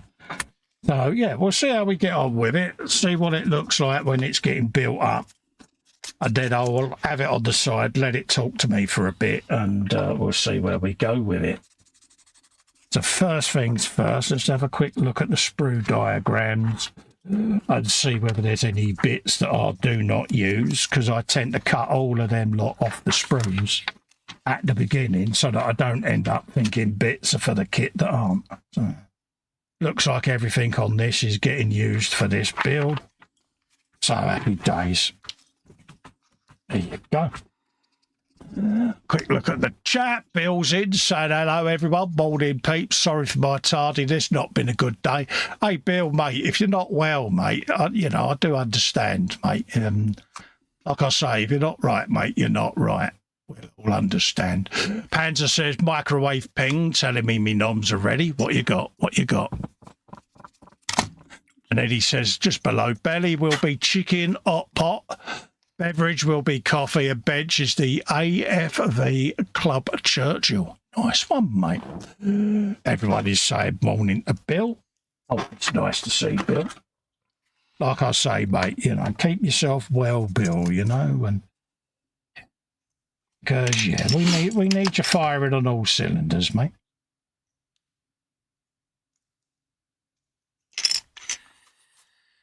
And I must admit, if you've not done these ICM kits, folks, grab one. They really are detailed. I've done a few of these now, and I must admit, I have been really impressed with how they're made. The detail on them, it's like, yeah, they really are a very sexy little kit. Okay, let's look for sprue numbers. Or letters even, Cole. What's that one? LSD. That's one we'll need in a minute. All the ending bits and all the clear bits, so we can get them out of the way. Don't need none of that. Have you a bit of that instead? Job done. Oh, there we go. Yeah, these really are a sexy little kit. I like the ICM stuff. I've only built one ICM, and it was that little armoured car for E-Models, and it was a really fun little kit. Yeah. It was really good. They are, mate. A fun weekend build. Yeah. It was really rather good. Would build more. Bill says he's at 50% frolic ability. Good man. We can work with 50%. Yeah. No, but like I say, off comes first. You're all the first to say to me, so. Yep. Dare I say it, I'm listening nowadays. It's like, yeah, I know, shock horror. Who would have thought it? I was really grown up during the week as well for one whole day. Wait, do I have to be sitting down? Yeah, well, it was wedding anniversary, wasn't it? Oh. So I had to be an adult for a whole day. Ah.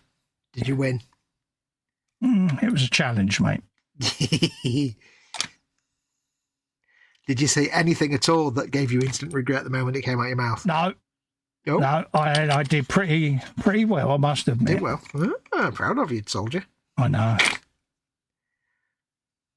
So another year passed. It's like, damn. Yeah, how many years is that now? 36. Wow.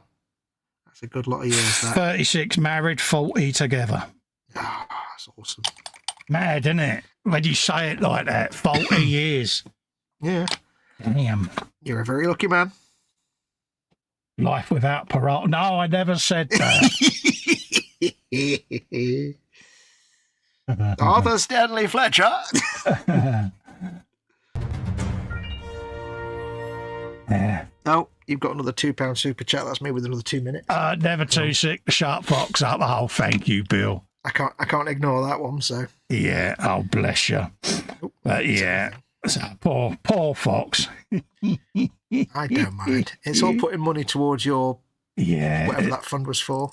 The motherboard. 3D printer. Yeah. Got motherboard and a 3D printer. So yeah. Yeah, I keep getting a thing. My system motherboard won't support Windows 11 now because the processor's too old, and so I'm saving up for a motherboard and also the 3D printer. So,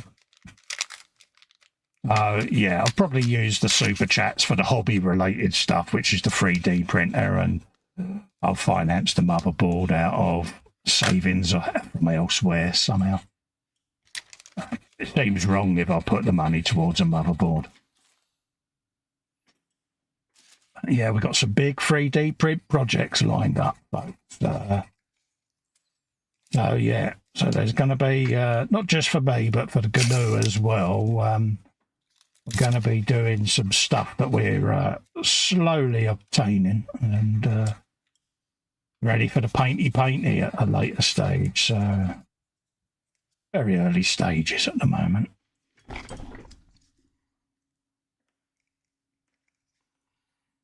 But I shall need to have a big old move around in here to accommodate a new one. So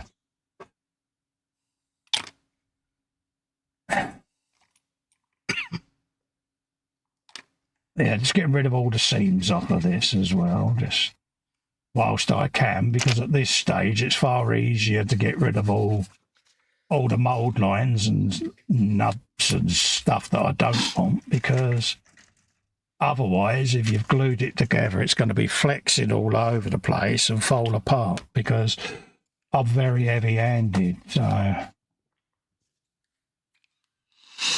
and again, I'm not too worried about smooth, because this is all going to be textured and weathered and rusted up and all kinds of gubbins. So as long as I've got rid of the there you go. Done. mould line, I'm an happy bunny. Talking about that mould line. Can't have mould lines on my chassis. Bill says you'd be out now if you killed a man.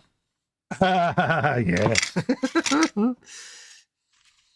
But no, in the back of Festa's brain, he's there going, should I agree to that, or should I just say nothing? It's one of them. I've said it before. My mate came over from Aussie, and he was gobsmacked. You know, H walked in. He went, "Dude," I went, "What?" "I can't believe you're married to the same woman." I said, "Well, who else am I going to fucking be married to?" You know what I mean? But yeah, it's. So I'm on my fourth wife now, so they can't all be wrong, can they? But yeah, it's surprising how many people I know of my age that are on their like third, fourth marriages. I'm like, I always said I'd marry once. If it didn't work for whatever reason, I'd never remarry. I've not even done one yet. Because, you know, if a marriage fails because you just can't get on with each other, who's to say that I might not get on with the next person? So yeah. I always said I'd only ever marry once, and if it didn't work out, then I'd know it's not for me, you know? Yeah, it's like if you can't get angry at the first time round, you're not going to get angry at the second time, are you? Yeah, and it's... H has always said to me, if anything happened, would you remarry? And I was like, no. because especially now, you know, if anything happened and God forbid something did go wrong tragically, I could never remarry because I would feel that I'm tarnishing what me and Helen have. Yeah. And I just couldn't do that. It just doesn't compute with me. It's not to say that second marriages are wrong. I haven't got that type of belief. It's just for me. Yeah. I would feel that I'm disrespecting the memories we've had of 40 years together. And I'm too long in the tooth now to get married again. It's laudable or something to be proud of, especially in today's society where, like you say, people just go through them like sweets. Yeah, I mean, besides, I don't think anyone would tolerate me like H has. To be quite honest with you, you know, so there is that. Yeah, there is that consideration. You know, but yeah. Yeah, but you're just a clunky old steam engine. There'd be a Fred Dibner out somewhere for you. Yeah, it's one of them, but I just... It's not for you, is it? No. It's just not for you. You know, and I haven't got any religious convictions or anything like that. Not saying it's wrong to have any, by the way. But I am, you know, I'm not a religious man. It's just... I don't think I would be able to live with myself feeling that I've got another person in my life replacing the one person who was my soulmate for 40 years. Yeah, I just don't think I could do it. Yeah, you can see it as you'd feel disingenuous or... Yeah, that's the word, yeah. Yeah. And I suppose as well, you'd feel that you were doing bad by the other person because you'd still have real feelings for Helen anyway. Absolutely. So and it's a no-win scenario. Yeah, I don't think it would be fair on the new person. Yeah. It wouldn't be fair because I wouldn't be able to give myself to them like I have someone else for 40 years because it's not going to be the same, is it? They wouldn't get what H got. I think that's cruel to put someone else through that. So I'd rather stay on my own and, I'd just settle for one for me personally, you know what I mean? Yeah, it's just one of them, you know. It's... You know, and H was surprised by that. She said, but you need looking after because you're a disaster. Yeah. That's the problem with being a man-child is you're a man-child. You can't look after yourself. I said, I'd find a way. I said, but I just could not commit to someone else in the way I have to you. No. And she was sad, but also respectful. Yeah. You know, she said, I couldn't bear the thought of you being on your own. I said, but it's my choice. At the end of the day, you know perfectly well how to order tins of beans and sausage online. You'll be fine. Exactly. I would survive, mate. Yeah. But, yeah. I just settle for doing it once, me. But sadly, that ship has not come in yet for me. Oh, it will. I don't think it ever will. And I'm not sad about it. I quite like being single because I can do whatever I want whenever I want. But it would be nice to share it with someone. I suppose there is that, but... Yeah, but I mean, it's entirely possible that I could end up with someone who still allows me to have all that time to myself anyway. You never know, do you? You've always said you think you're too selfish, don't you? Yeah, well, I'm too selfish to be a parent. Yeah.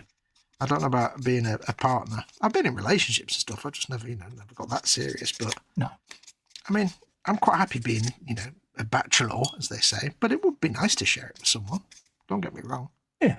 But I don't have a social life. I don't go out anywhere to meet people anyway. So, and I'm rubbish around people. They have apps for that nowadays, dear. Yeah, I mean, well, yeah, I know. But I'm a socially anxious penguin. It's like, yeah. I don't like being around other people that much. I couldn't do the whole dating thing again because I wasn't good at it before. I'm terrible at it. Don't get me wrong, it's like, how could you say that? You got married, but, me and H, our paths kept crossing, through... I'd go and do deliveries in places and she'd be there. Oh, hello again, fancy seeing you. And we'd be bumping into each other in clubs and things like that. So our paths just kept crossing, so to speak. Yeah. Yeah. And, so we'd go out now and then, but we never really committed to serious until she was 18. Yeah. And we just made a go of it. Said, look, we can, we see each other now and then. Let's just see how we get on. But I was reluctant at first because I didn't want to spoil our friendship, because I know I'm quite a, I wouldn't say demanding person, but I'm set in me ways. Yeah. And I was a bit of a scally, and I didn't think it was fair to put her through that. I thought she was better than myself, you know what I mean? Yeah. And I thought she was a better class of person. So when I said that to her, the name I got called isn't repeatable. You know, because she said it's my choice. I know who you are. I know what you do and where you're from, etc., etc. And I'll leave that bit there. A chance to get to know you, so. And that was it, really. But I never did the whole, what's the word, courting, dating, looking for romance bit. I was lucky that, like ships in the night, we kept bumping into each other, and you that didn't was do the it. dating thing at all. You just let happenstance and circumstance pretty much brought it to you. I've done a little bit of dating, but I am just shockingly terrible at it because I'm so socially awkward. Yeah. In company, I'm a lone wolf, if you pardon the pun. Yeah. I'm not comfortable at all in other people's presence, unless it's people I already know. Yeah. I don't function properly around people. It's just who I am. I do find it difficult to let people close into my inner circle, because I've done that so many times only for people to take the mick. Oh yeah, no, I'm the same. So I'm a very guarded person now, and I resent that, because up until then I've always been a very open, engaging person, but now I'm quite the opposite. So yeah, I'm very similar. I've got lots of walls that I've put up over the years. Trouble is, it's like anything. When you're a very giving person, people see that as a sign of weakness, where they can take liberties, and then of course they take liberties and you fight back. And then they get the ump them. It's like, well, don't mug me up then.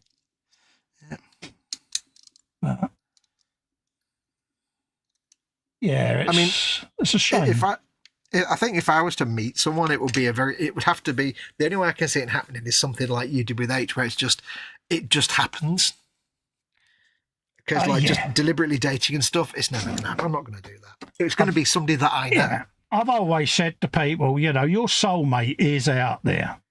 You don't always find each other straight away. I was lucky. I found my soulmate at a very young age. And I can remember my mum blatantly saying it won't last. Oh. Purely and simply because you are so rebellious.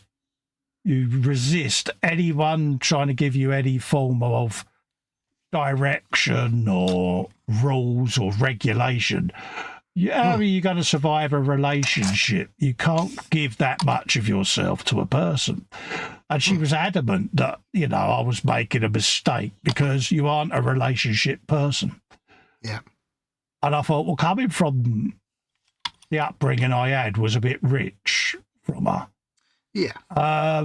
But I had a steely determination then to prove not only me mum, but other people close to me wrong.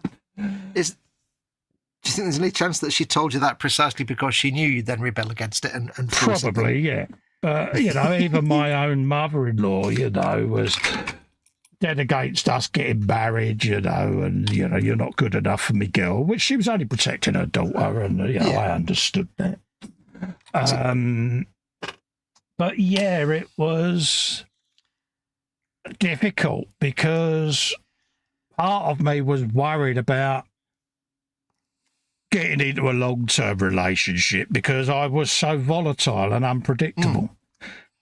And even I didn't know how I would cope in a one-on-one relationship because I didn't want to let one person get that close to me. I was very hands-off with people. You had your own way of doing things in your own life at that point. It's difficult to suddenly think, I've got to change it all. I went through a stage where I was on self-destruct because I tried to do anything and anything to get H to basically walk away from the relationship and go and find someone better. Yeah.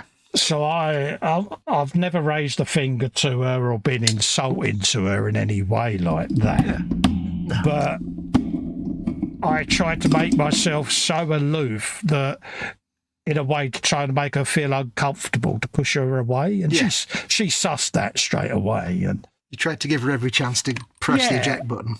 You know, so I'll say, you know, there's better blokes out there than me, love. You know, go and have an happy life.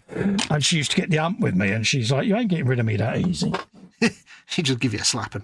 Yeah, but I just thought that, you know, and here we are all these years later, and it was funny because for every year we were still together, the anniversary card we got off both mine and H's mum, the biro imprint was getting deeper and deeper, and you're thinking, yeah, they're really enjoying writing this after all these years, because here we are still together, and we're the only ones out of all the offspring that are still married.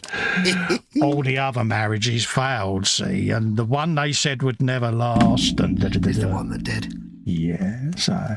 But, you know, I had a wonderful relationship with me mother-in-law, don't get me wrong, you know, we got to agree to disagree on a lot of things, but towards the end of her life, she finally got me, and she was like, to be honest with you, you've always looked after me, daughter. You've always been there for you. You've never harmed her in any way, and you've always protected her. So I apologise for my original awkwardness and for making you feel awkward. I said, that's all right. You're only protecting your girl. I wouldn't have expected anything less. Yeah, I mean, you know, from her eyes, you always had something to prove. Yeah. And it would take a long time for her to come to the fact that you didn't have anything left to prove. Yeah, it made me a better person trying to prove you wrong, love. I said, so, you know, don't worry about it. Yeah, but I said some horrible things to you. I said, don't worry about it. Water under the bridge. You fought through those tears. Yeah, you know, but it was one of them, you know. It's... Yeah. Let's have a look at chat. Bill says 36 years is something to be proud of. It's a rarity these days. Yeah, it is. Let's have a look. He says exactly how I feel. Done it once, wasn't for me. I'm happy to be single. Yes. Evelyn says, I worked with a girl who got married at 24, divorced at 26, remarried at 26, divorced again at 29, and remarried again at 30. She's 34 now and a half, expecting to find out she's getting divorced again. My God. Somebody who is, If I was getting married to someone, I'd have to have been with them for at least a number of years. You don't have to meet someone and get married in 6 months. Come on now. Bill says, my parents were together 55 years. We was engaged within 12 weeks. Yep. But we got married in 89. We started a serious relationship in 86. Yeah. So, yeah, we was engaged for 3 years, but literally my mum was like 12 weeks. Bloody hell, you hardly know each other. I said, I just know. Well, you'd known each other for a long time before that, really. I said, I just know that she's the right person. I just know. Yeah. I said, I've got that feeling in me, Walter, and there's no one else I'd commit to. So, yeah. And that was it. But we then spent our engagement time going away a lot together, getting to know each other and our ins and outs and that. But we were like a married couple even when we was engaged, you know, and it just felt right for both of us, you know. Yeah. Sometimes you just know, don't you? Yeah. Panzer says, take care, folks. Catch up again soon. Take care, Panzer. You take care, mate. But it's often, you know, I've often said, you know, you got any regrets? She went, no, I just instinctively knew, like you did, we'd be together for life. Don't know why, she said. It just felt right. Just clicked. Yeah. PJ says, Colin, now the visitor called. She's still holding a candle for you. Sweet. Oh, mate, yeah. I mean, my Kira fixation will never diminish. What you don't know, folks, and I've seen the pictures, he's got a little temple at one end of his room there. You haven't seen, there's a little shrine. Kira shrine. Kira shrine, yeah. Yeah, I've seen pictures of it. It's quite disturbing. I mean, sweet. Let's have a look. Yeah, it's the mannequin dressed in the attendant Kira suit that threw you, mate, wasn't it? Yeah, it throws everybody. Yeah. Bill says, a box of tissues and an industrial vat of hand lotion is all you need, Fox. Ew. No, there, Bill. There is an image now I cannot unsee. Yeah, just you said the quiet bit out loud, didn't you, Bill? A slightly Randy Guru home alone with the marigolds on. No. Ew. No, can't unsee it. Marigold. No, you made that bit up. Ooh, horrible. Yeah, get that image out your head, PJ. Come on, mate. Come on. I'm thinking of you, mate. Yeah. No one's going to sleep tonight now, are they? I don't know. But like I said to you, mate, there's someone out there with your name written, and you'll find someone. Yeah, it's one of those things that I don't lose sleep over. It's like it'd be nice to have someone, but at the same time, yeah, you would like. I'm not going to wither and die if I don't meet someone. You'd like that companionship and company, and just to have someone to call your other half. It's one of them, isn't it? At the end of the day, I don't want to be found dead next to a radiator after dying 6 months before by some random emergency worker in a car kit. Yeah, I mean, I was chatting with my eldest the other day, and he said, I'm 30. He said, at my age, he said, you already had the 2 kids and that. And I said, yeah. I said, but nowadays people don't want to marry. He said, I just cannot give myself to another person. He said, did it? He said, it didn't work out for whatever reason, and she was a bit of a cow. And he said, to be quite honest with you, he said, I'm not prepared to let another person that close to me now. He said, because if I get another bad one, he said, so I can't be bothered. He said, I've got my life, I've got my job, got my money. I go out when I want, with who I want and how I want. He said, if I want to have some adult time, he said, I'll go and, have a bit of adult time. Yeah. Happy days. I can fully support that point of view because I'm pretty much the same myself. Yeah, he'll do a bit of dating, but he won't commit to anyone. No. It's like, and he makes that quite a thing from day one, You're looking for commitment. I ain't the person because, and, he said, I'm transparent right from the upstart. He said, but to be honest with you, he said, I don't need to come home to anyone. He said, I'm happy. Yeah. Because me being me, I don't worry about me boys settling down, but they're both like, they're both like, dude, don't worry about us. Our lifestyles are very, very happy. Yeah. It's different times nowadays. And I think a lot of young folk are like that now. They've got no intention of marrying, are they? Well, I mean, the thing is, to the younger generation now, it's like, marriage is irrelevant anyway. It's only a bit of paper. Yeah, I mean, don't forget, to an older generation, marriage was 50% a tradition that you have to do and 50% religious, whereas nowadays it's not really relevant. No, we got married in a registry office. Yep. We spent 10 minutes at our wedding reception. Yep. And we got on the bike and went to Italy. Left everyone else there getting drunk and having food fights, and that was it. Yeah, I mean, to the younger generation now, marriage is mostly a financial benefit. That's it. No, I don't see any reason that I would get married, because it's like, why not just be with the person you're with, and what's the point of marriage? No, we had the wrath of my mother-in-law because we both refused to get married in a church because we're not religious people. Yep. Whereas she was quite a deeply religious lady.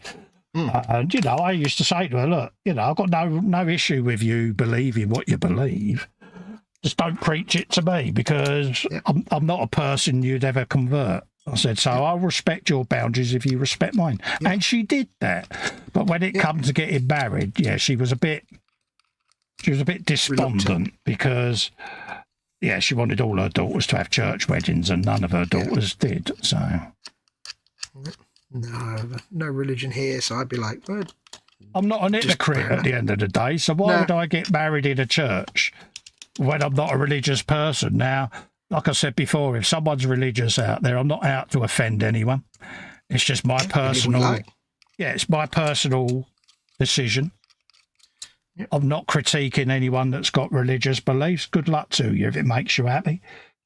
No, it's like, but same here. It's like people can believe what they want, but I would never have my funeral in a church as a religious service because I'm not religious. No, mine's already done and dusted and paid for and everything. I've got pure cremation, mate. Yeah. The funny thing is, around here, when we had my dad's funeral, it was a non-religious ceremony, but it was still the local vicar that did it. Yeah. But it wasn't in the church; it was in the crematorium. So we did it at the crematorium, and it was. He said the vicar was like, I'm a vicar." And she was sat there, and vicar, I'm a vicar. Obviously, you might figure that out. Yeah. Says, but I can do non-denominational funerals. It's just, only certain people are licensed to do it. So, but it will be not religious. It'll have no religious stuff. It's just, it'll be in the crematorium. And she was great. She was good. She was a good laugh, and she got drunk at the wake as well. Yeah. But she was dead nice. She's like, no, I have no problem doing non-denominational. No. Good. No, both me and H have gone down that road because it's all done, dusted, paid for. The boys ain't got to worry about, how can we say, professional mourners turning up and going, oh, they always said I could have that. Yeah. I mean, I suspect when I go, it'll just be left in the lurch for someone else to figure it out, and I just hope they know me well enough to not bother with the churchy nonsense and just go for non-denominational. Pretty much why we went the way we did, because the boys ain't got to worry about it. Yeah, it's all sorted out. It's done, dusted, and that's it. And I'm too inept to plan things in advance, though, me. Best decision we ever made. All my wheel is done, because obviously I had to do a wheel when I got my prognosis. And that's all, the boys ain't got to do anything. They carry a card in their wallet. There's the number, ring it, just say what's happened, and everything gets done by the solicitors. Yep. They ain't got to worry about nothing. I think my only requirements for my funeral will be non-religious in any way, shape, or form. Unless by that point I have a religious belief, in which case obviously I'll change that. But right now I don't. But there should be no clothing of black on anybody in any way, shape, or form. No black items of clothing on anyone. Yeah, I don't even have a service, mate. None of that. It's literally they come and get your remains, go off, cremate it, send the ashes back, done. I'd want. I know there's only so much you can do, but I'd want something funny rather than solemn. Yeah. If it's just in a crematorium, non-denominational, they get there, people talk about you, and they press the button, and you go, brilliant, that's it, and the curtains close. Yeah. But I try and do something funny. I don't know what though. Oh yeah, our ashes will be scattered, but obviously only the boys know where. Yep. And that's it. Even my own family don't know, like siblings don't know where the ashes are going to be done, and I don't think. Yeah. I'd be like, right, get a model kit, get my ashes and some CA glue. And just mix it with the CA glue, and then I'll be permanently bonded to whatever it is you build. It's one of them, because most, I've been to a lot of funerals, and 90% of people that go to them, they haven't seen the person whose funeral they're at for years. Yep. And then they're stood there going, oh, they always said I could have a memento. And they go around the widow's house looking for stuff that they can get for sweet FA. And it's like, to me, that's insulting and disrespectful. No, if you're not left something in the will, you get nothing.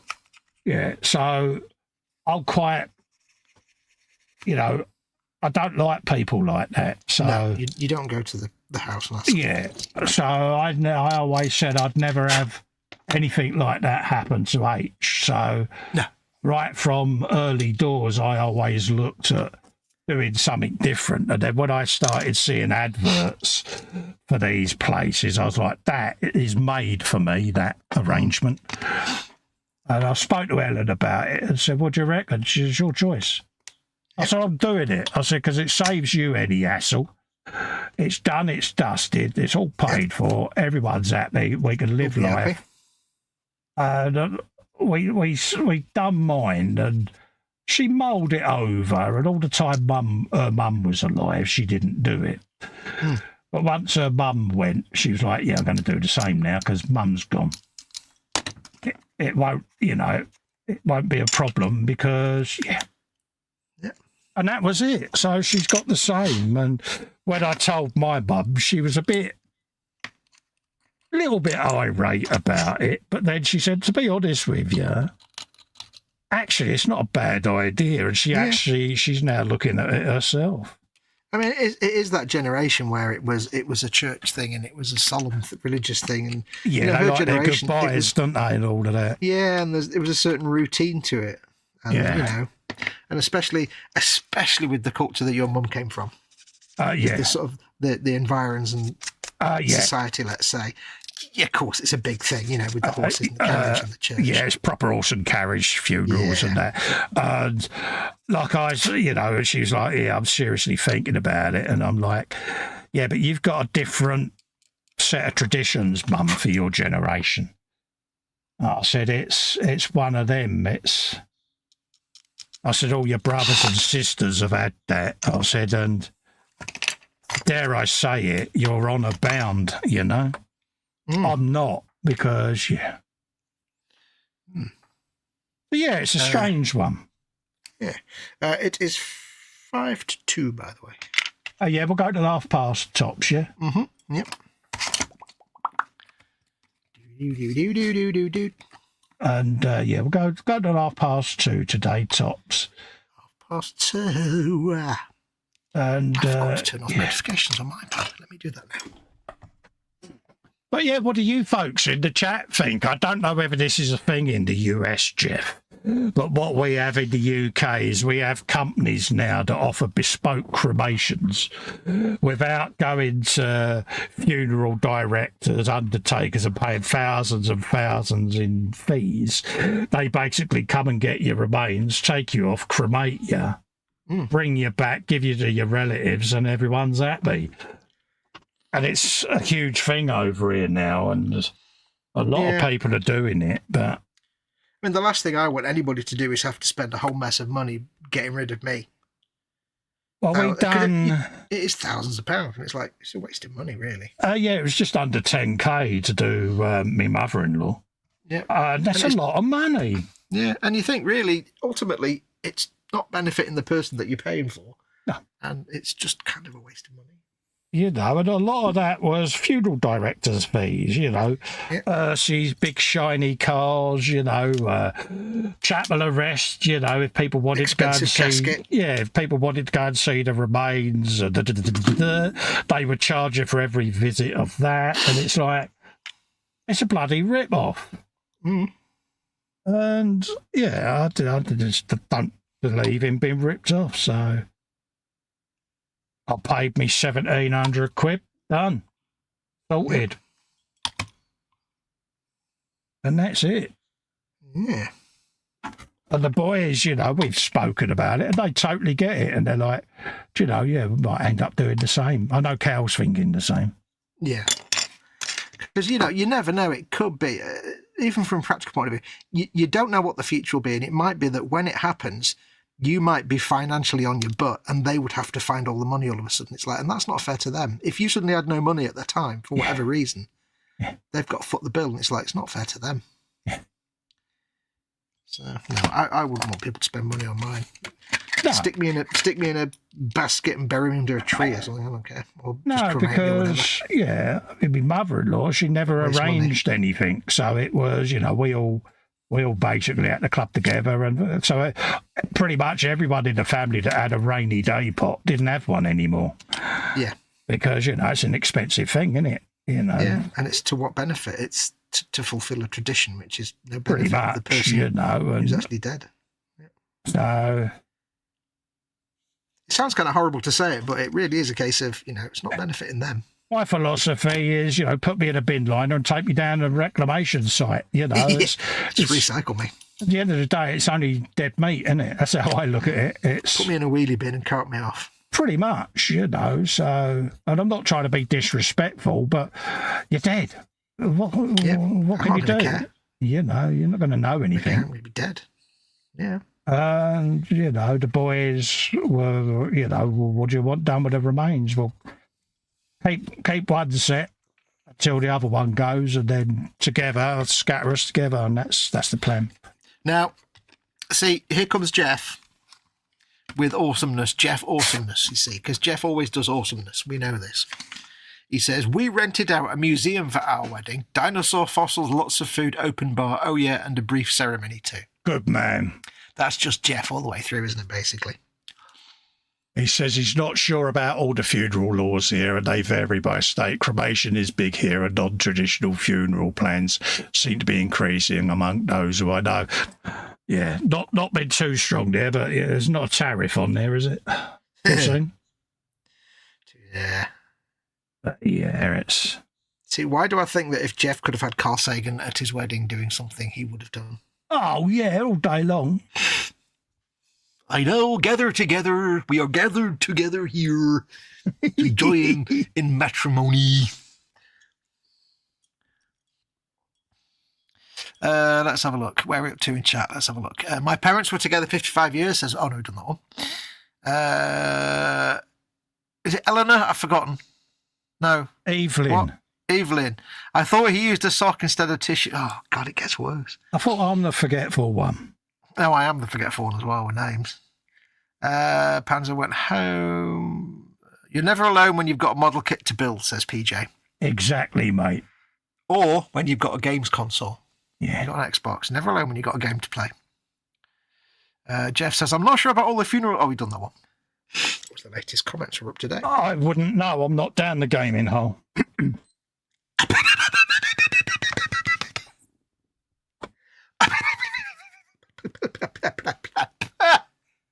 Shatria. I said that with a straight face, didn't I? You said the quiet bit out loud again, didn't you? I did. Oh, I've got a table full of horsey bits. 1, 2, 3, 4, 5, 6, 7. I've got 2 more to build. 2 more to build? 2 more. And it's just the bodies. After all this, it's all the bits. I'm building all these torsos willy-nilly, but I'm not taking care as to which head goes on which torso. I'm just gonna wing it. Yeah, just wing it, mate. You heard me right. I'm gonna fester it. Good man. I'd love to see what you could do with the Deathcore Creek horsey. How would you get a turret on it? Well, you'll be able to see when I get a set, because don't forget, I have that rather sexy Krieg project, don't I? That's true. That's true. You know the one, dear. I know the... Oh, yeah. Yeah, you get... Yeah, now you remember it again, aren't you? Oh, yeah. As I said to you before, I will order a set, but I just can't do it at the moment. You have walked me through it, let's just say. Yeah. You did, yeah, you was a bit unsure at first, and then you was like, dude, that's actually going to be quite, yeah. That's going to be just the best thing ever. I thought I had some crazy-ass plans, but no. Yeah, I might have got slightly off-piste with it. Yeah, let's just say to the people that he has a plan for something that... He has something in his collection that he has a plan for, and it involves Deathcore Krieg, and it's... I don't want to swear, but it's just freaking awesome. And I'm going to say no more about it. I know. Got you thinking now, isn't it? Yeah. Oh, yeah. If I was to say it's at least a 2-year project, that would be an understatement. It's like, yeah. Yeah. And that's a 2-year project with Festa doing it. That'd be a 6-year project if I was doing it. Yeah. And it was like, so Fox being Fox was, okay, so how's this going to work? How's that going to work? And I just reeled off this other stuff. And he's like, okay, you thought about this then? Yeah. And there was the occasional bit where I go, yeah, pass. Just wing it and see. Yeah. What about this bit? See what happens. Yeah, see what I come up with. God damn it. I'd forgotten about that. You've reminded me. God damn it, it's a good idea. Can we fast forward to that part now? Because everything else is kind of boring. Yeah, you want me to start it, don't you? Yeah. Yeah, they might, like I say, yeah. Yeah. Yeah, it's... When you kind of think about it, your brain just goes tilt. Yeah, I might have to get the tape measure out. I'll just measure the height of it. I think it is 2.5 feet. I think it's about yay big. Yeah. So, 2.5 feet sounds about right. Yeah. So it's 2.5 feet in one dimension. Let's just not say which one. Yeah. In a dimension. Yeah, it's going to be a bit spicy, isn't it? In another way, it's 4 feet. See what it did there.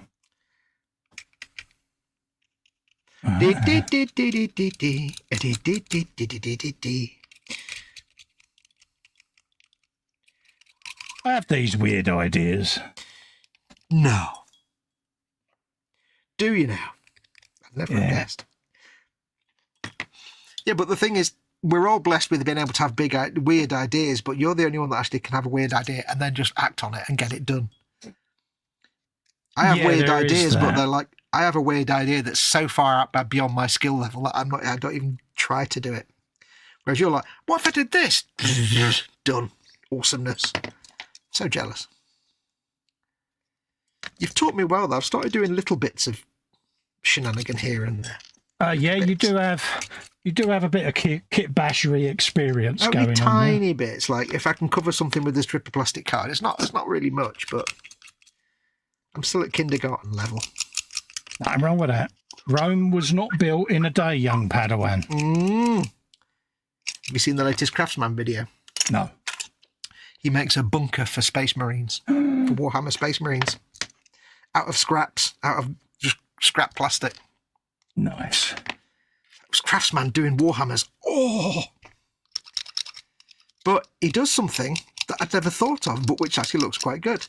He wanted to create like a concrete effect around this bunker. So he mixed in some baking soda with his grey paint. Oh, right. And it had this ever so slightly stipply concrete texture. I was like, that's a really good idea. Yeah. I like that. Just to give the paint a slight grit. Yeah. That's a really good idea. Good idea. Top tip. Yeah. Tip top. Yeah, craftsman. Craftsman.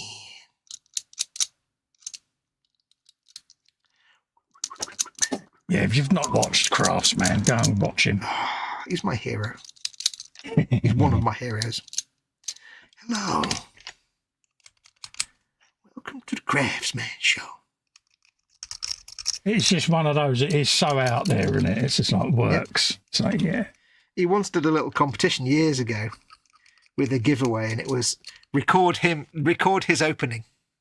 Where he goes, hello, welcome to the Craftsman Show. My name is your host, the Craftsman. He said, record that, do your best impression of it, and send me the video. And there was a whole video of just people doing his opening. It was great.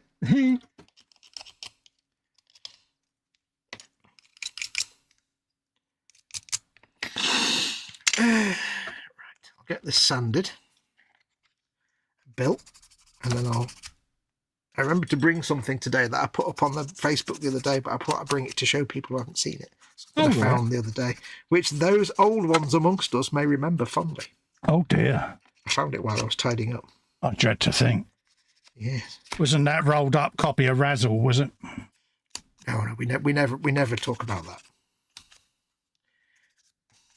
I opened that up once and forgot what 70s porn mags were actually like, and it was traumatic. Yeah. I don't like seeing men with socks and a moustache. Why were they wearing socks? And they were really gnarly socks as well, grey socks. Oh dear.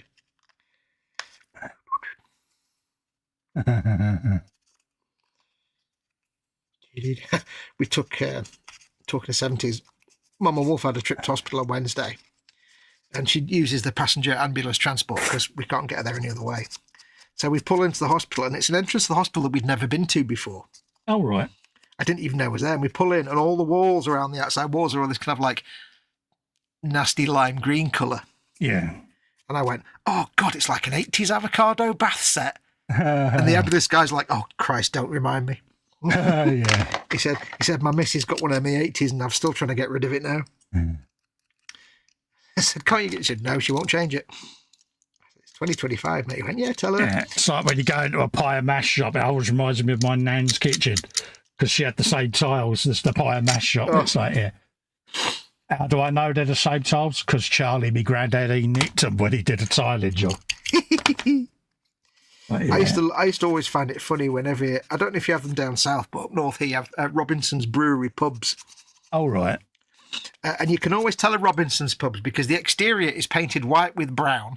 Yeah. White with brown, like, woodwork and stuff on the outside.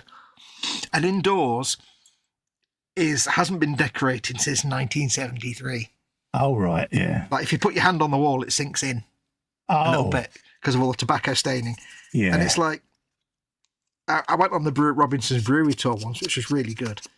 And I says to the guy, I said, why is it that all your pubs look like they haven't been touched since 1973? And he said, I'll let you into a secret.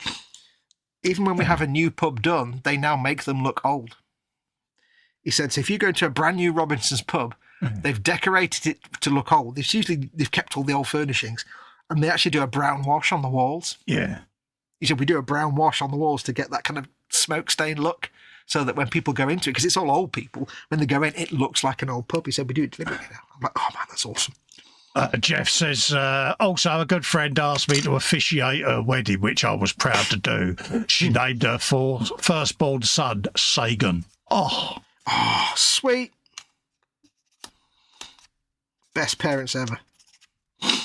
Bill has an auto-delete program on his computer. He don't want the person finding my corpse seeing my Pornhub history.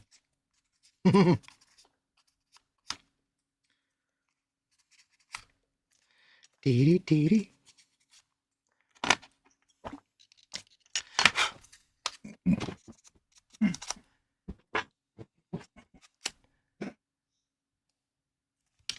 Have I done that one? I've done that one. I think I've done that one. Yes, I've done that one. Have you done that one?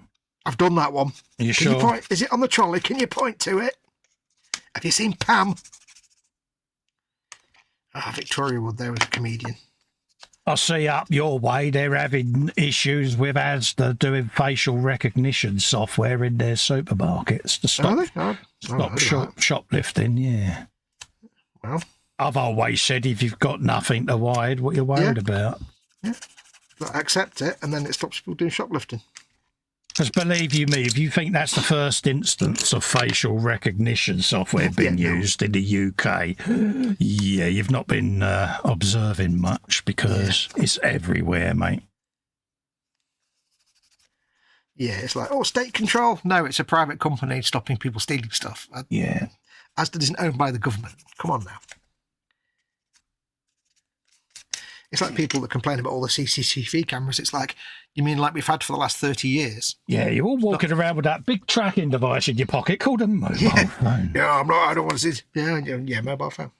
But it's like, you know, we've had all these cameras for 30 years now, and we're not in dystopian dictatorship. So, no. Yeah. A bit of drama queen action going on.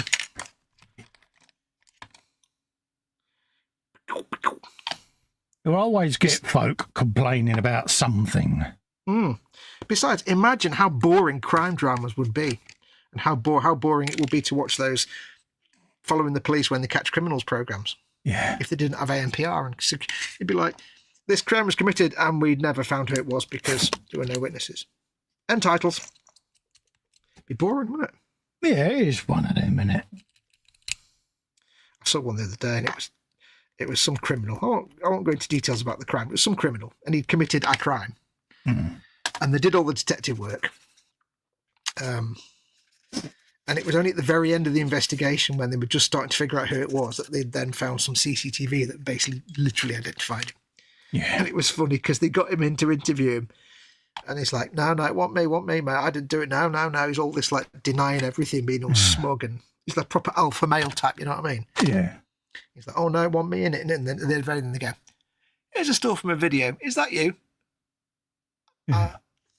He suddenly went very quiet. There's no denying it, innit? It's like, no, it's really? Like, the video actually shows you committing the crime. So, shut up. Also, here's all the data from your mobile phone showing you were there. Shut up. How many times have we seen the videos on YouTube of the bikers breaking the speed limit and doing stoppies and all of that lot? Yeah. And then, of course, you know, they use their YouTube channel, their stuff as evidence. It's like, so, this isn't you on YouTube then, with your visor up, going, look at me, I'm about to go and do this. Yeah. Yeah. The good thing about the criminally stupid is they are stupid. Yeah. I do love it when, like, somebody does something stupid and illegal but films it on YouTube, because they all streams it. It's like, you really are that stupid, aren't you? It's brilliant, isn't it? What was it? The drug kingpin dealer guy they just recently arrested, who was a rapper and making raps about how he was going to make $1 million and never be caught by the cops, and he was streaming it on YouTube, and then they found him. And pretty much, yeah. Chump. You sit there and you just think, where's their IQ? Yep. You know what I mean? It's like, how could you be that? Yeah. And of course, then they're going to go into prison, thinking that they're the big I am. Oh dear. They're going to get a short, sharp shock when they actually meet proper criminals. Yes. Yeah, some little 22-year-old. I'm the big I am, really. Oh, put it this way. They'll get a very firm, quick, and rapid education. Yeah, they'll certainly have, how can we put it, an onboarding, let's say. What was it you used to go when you used to get a new job and they do that thing where it's like you show them around the company? There was a word for it. It wasn't onboarding. It was something where they tell you the company history. And Yeah. I can't think of the word now. Nor can I, mate. But yeah, I know what you mean. But you get the full blown company history bit, and it's like all these young chavs that think they're the big gangster types, and it's like, wait till you read the actual real criminals, mate. Yeah. 5 minutes.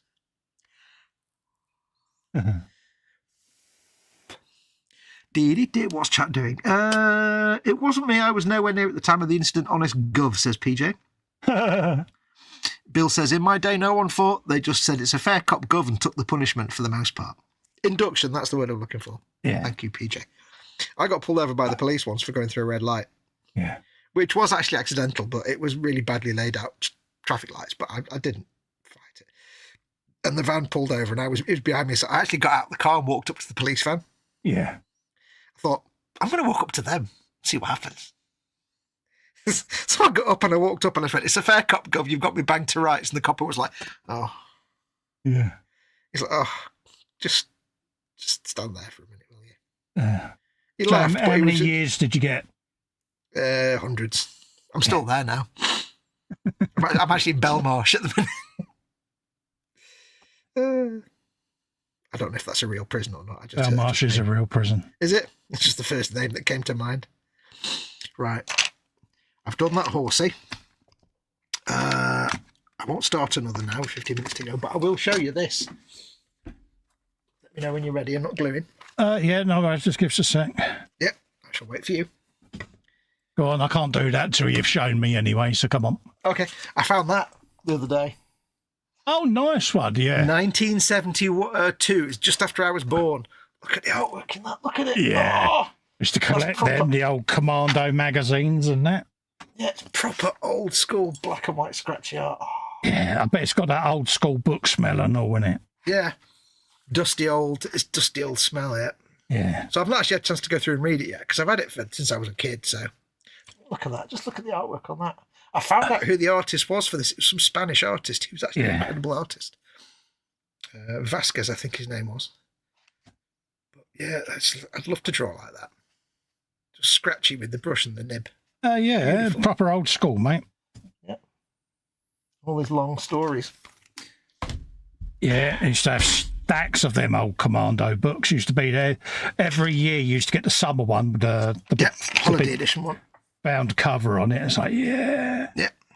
Well, when I was looking up about it and I was researching it, because I hadn't seen it in like 40 years, and I was reading it, and one of them was talking about a series called Charlie's War that I remembered when I was a kid. Oh, right, yeah. And it was like a continuing story sequence, and I think it started in World War One, then went to World War Two, about this one character called Charlie, this English soldier. And apparently it's legendary, and I was looking online to like you can buy the whole set of books, and it's like hundreds of pounds. Oh, no, I don't want to spend that. But I remembered that Charlie's War. And it was saying how in some of them, it wasn't just always the British and the Americans winning and fighting and everything. He said some of them actually focused on the Axis forces. Yes. And viewed them sympathetically sometimes. Oh, yeah. He said, like, where it was a conscript who was fighting for an Axis force, who didn't really want to be there. They used to kind of couch it in that way to make it, acceptable. It's like, considering it's only 30, I think it's only 30, 40 years after the war. It's like, it's quite progressive. Oh, yeah. But yeah, so I'll be reading that at some point this weekend, I think. You think when we were born, the war had only ended 20 years before. Yeah. It's not a long time. 'Twas but a recent thing. Ooh, knocking. That's the thing to remember. Yeah, you have to remember that we're really old. We are. Proper old fossils, mate. I'm so old that I can't even think of how old I am. An example to show how old I am. I'm so old that when my mum was this age, I'd just left school and was working. That's how old I am. That may not mean much to anybody else, but it certainly means a lot to me. Makes me feel bad. I'm that old, my driving licence is written in Latin. Yeah. I'm that old, mine's in cuneiform. It's funny though, I wouldn't have wanted to have been born in any other generation. No. To be honest with you. I'd like to be able to fast forward in time just to see in 100 years how technology's advanced. Purely and simply because the way technology is going fascinates me. Oh, yeah. And that's the only time I wish I had longer left, is just to see how far technology will go. Yeah, I've said before that I'll never be sad that one day I have to die. No. I'm not sad that I have to die at some point. You know, that doesn't make me sad. I'm not afraid of death, and I'm not sad about it. The only thing that makes me sad is for all the things I won't experience or see because I won't be around anymore. Yeah. And when I was a kid, I used to think how lucky I was that I was born in the most awesome, technological, futuristic, brilliant time of the universe. Now I'm an older adult. I'm like, life now is just the same as 100 years ago, but with the internet. It's not that much different. We're not that advanced. Think how many advances in technology we've seen in our lifetime. Mm.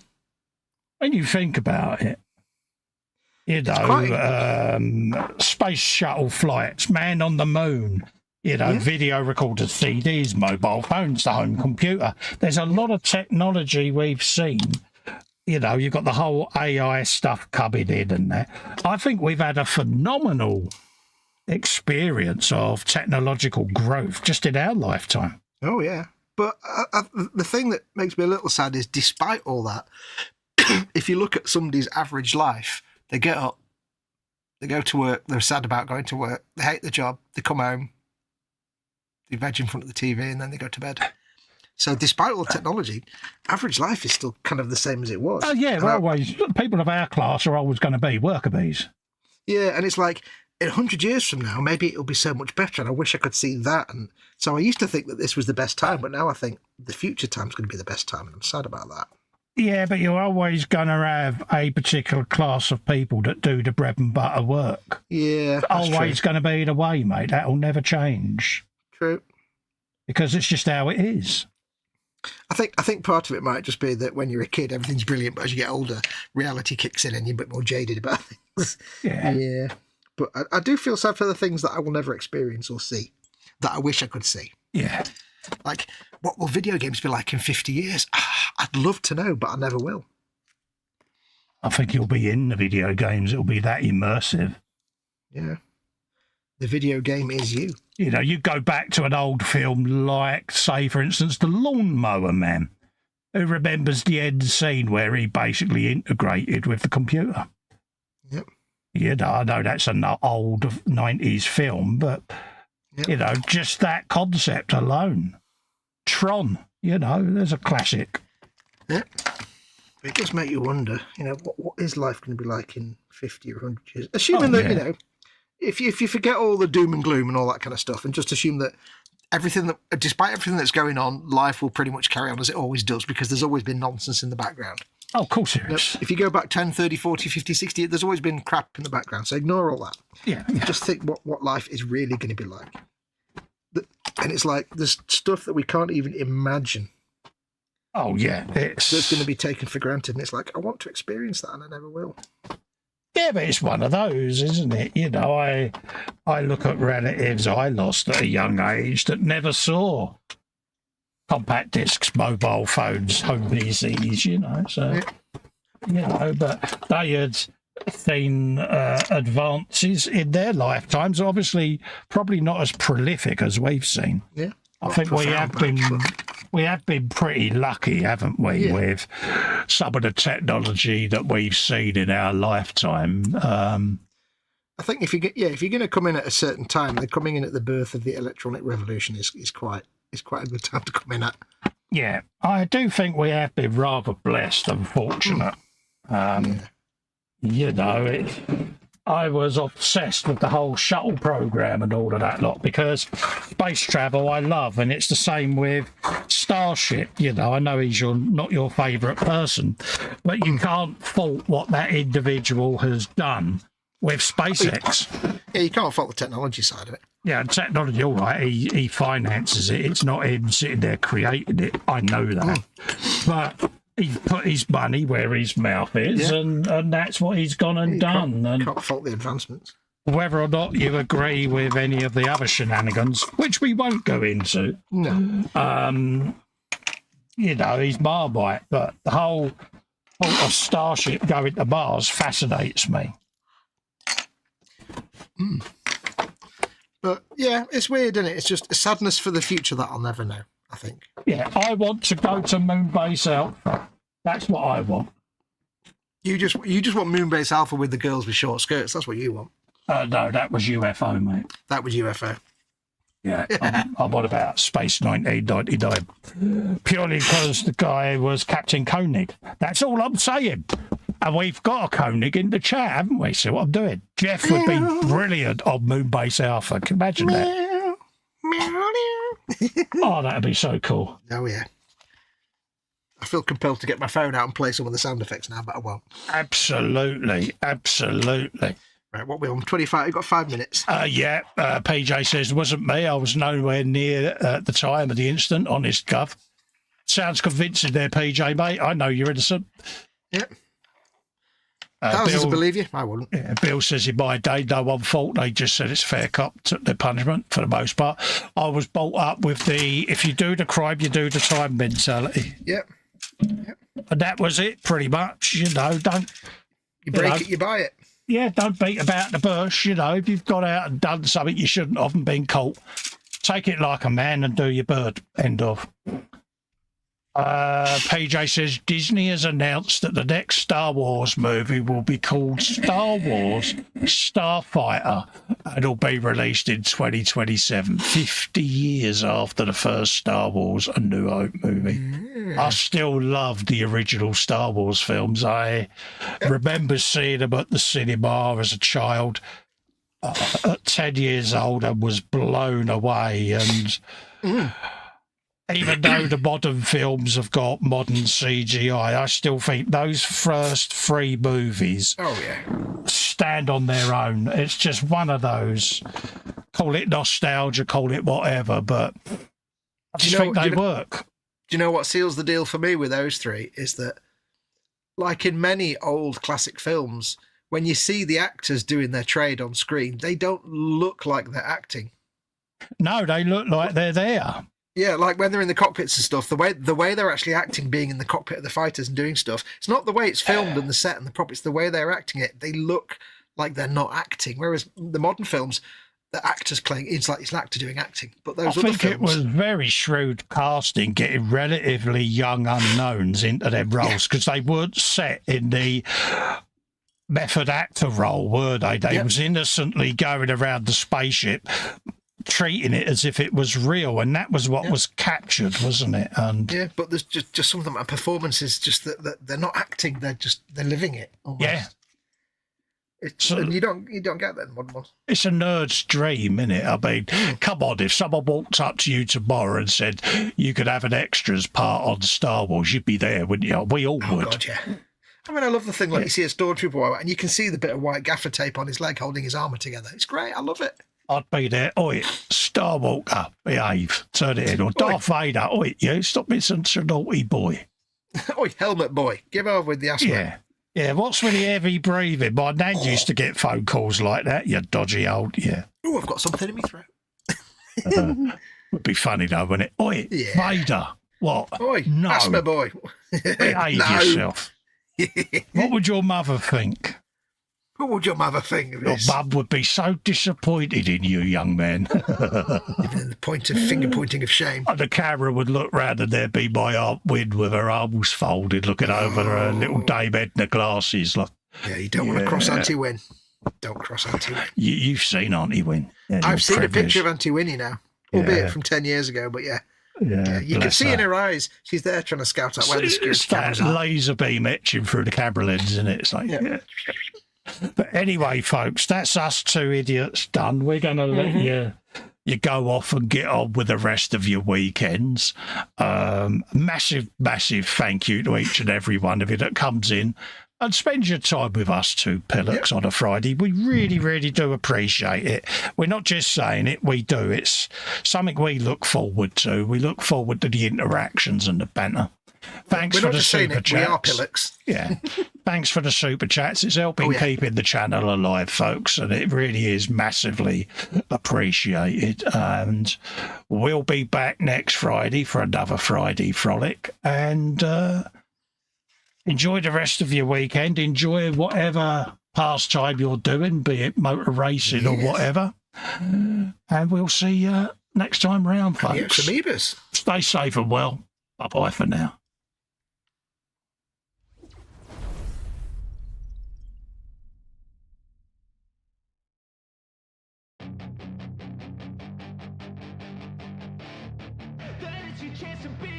Hey kid, don't ever let them get inside your head.